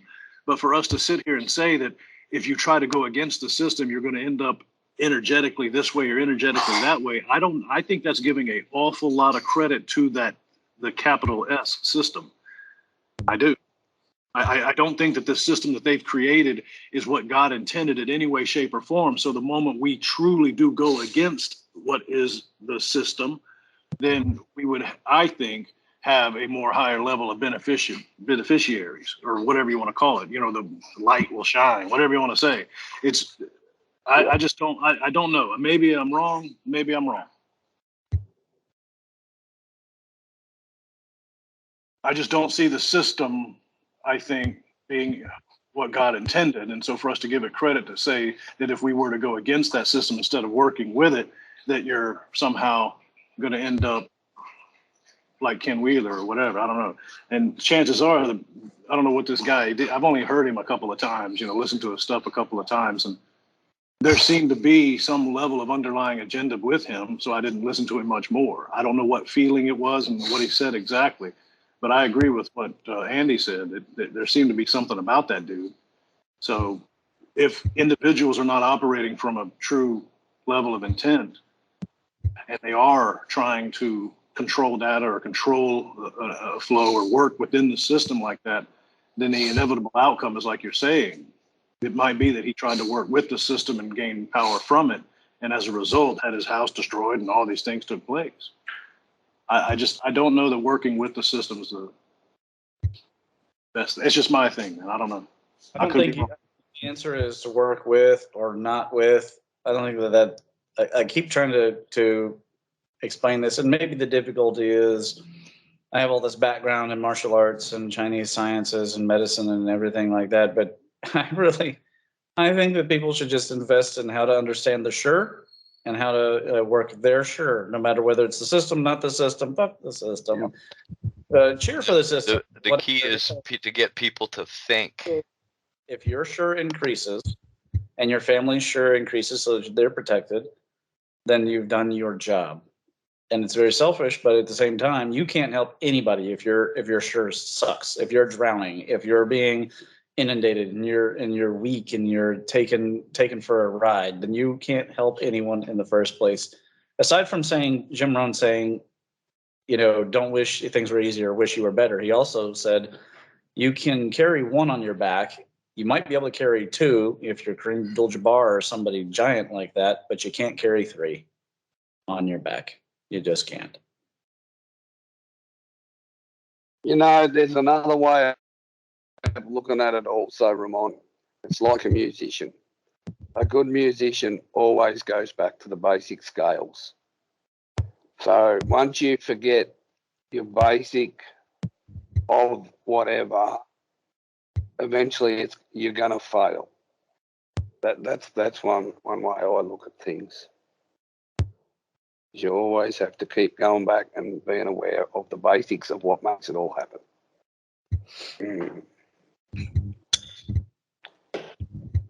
Right. Yeah, keep your life simple. So, keep your life as simple as you can. Yeah, and I'd say to dear old Ken, look, mate, go down the street and buy a container or something and deck it out and live in it while you rebuild your house. It's like out here with the floods, the government's throwing money around, and it seems to be certain people seem to be able to access great amounts of it. But for others, you've got to fill out a myriad of paperwork and do audits and everything.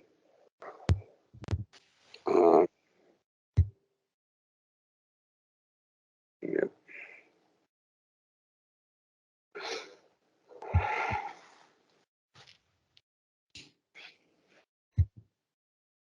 Anyway, gents, I'm going to call it a night. It's been a great conversation, and thank you very much. Bye. Cheers, Take it easy, Andrew. Cheers, Andy. Be good, buddy. Later, Andy. Yeah. All right, guys, I think I'm going to wrap it up too here. Yeah, we've been 3.5 hours is a good chunk. Yep. All right, fellas. Nicholas, I apologize again, man, for coming in at the beginning with just nothing but anger and piss and vinegar. I say this almost every call. I promise I'll do better next time. No, it's look, it's all right. It's it's a good day. At least you end it with a smile, I suppose. That's the main thing, isn't it? Cheers, buddy. Anyhow, see you in a bit. All right, guys, y'all be good. Cheers, guys. Yeah, see you, Ramon. The geometric view is a love is watching product. Love is watching being. Thank you for doing that. Keep your eyeballs out. Pay attention. There's a lot going down this year. Be vigilant. Be mindful. Be insightful. Be loving. Thank you for being here. Thank you for being kind. Share the love. Spread the love. Become the love. Amen.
harmony, you both.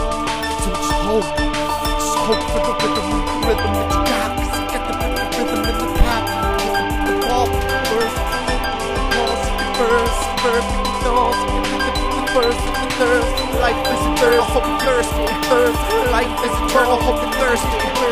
Life is eternal, hope and thirsty. Life is eternal, hope and thirsty. Life is eternal, hope and thirsty. Life is eternal, hope and thirsty. Life is eternal, hope and thirsty. Life is eternal, hope and thirsty.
Eyes all up at the wall, eyes all up in your body. Can I just see straight through with transparent golden scaling?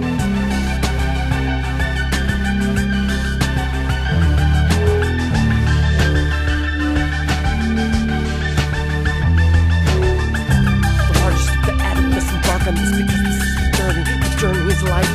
Take hold. Here we go. 3, 2, 1.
Join us in the fight for Christ, in the fight to save lives. Surprise, submersible, so fast, the first, the last of baptism, need to say more.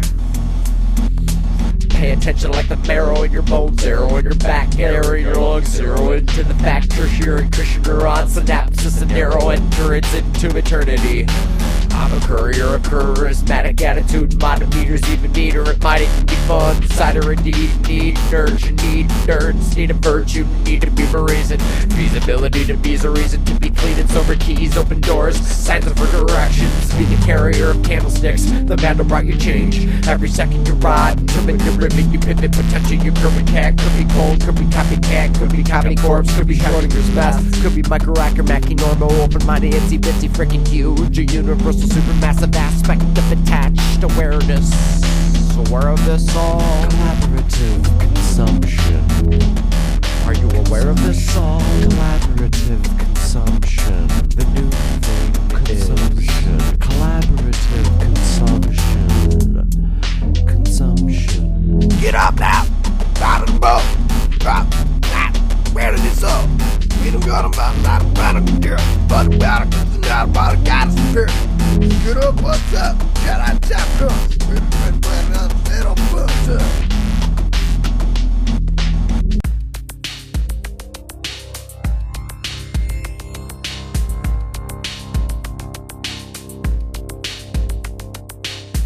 I'm in search of, I'm in earth love, I'm in living life, I'm in living color, I'm in air drop, I'm an earth thing, I'm an earth thing, I'm an earth thing, I'm an earth thing.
Never give up, never give up, never give up.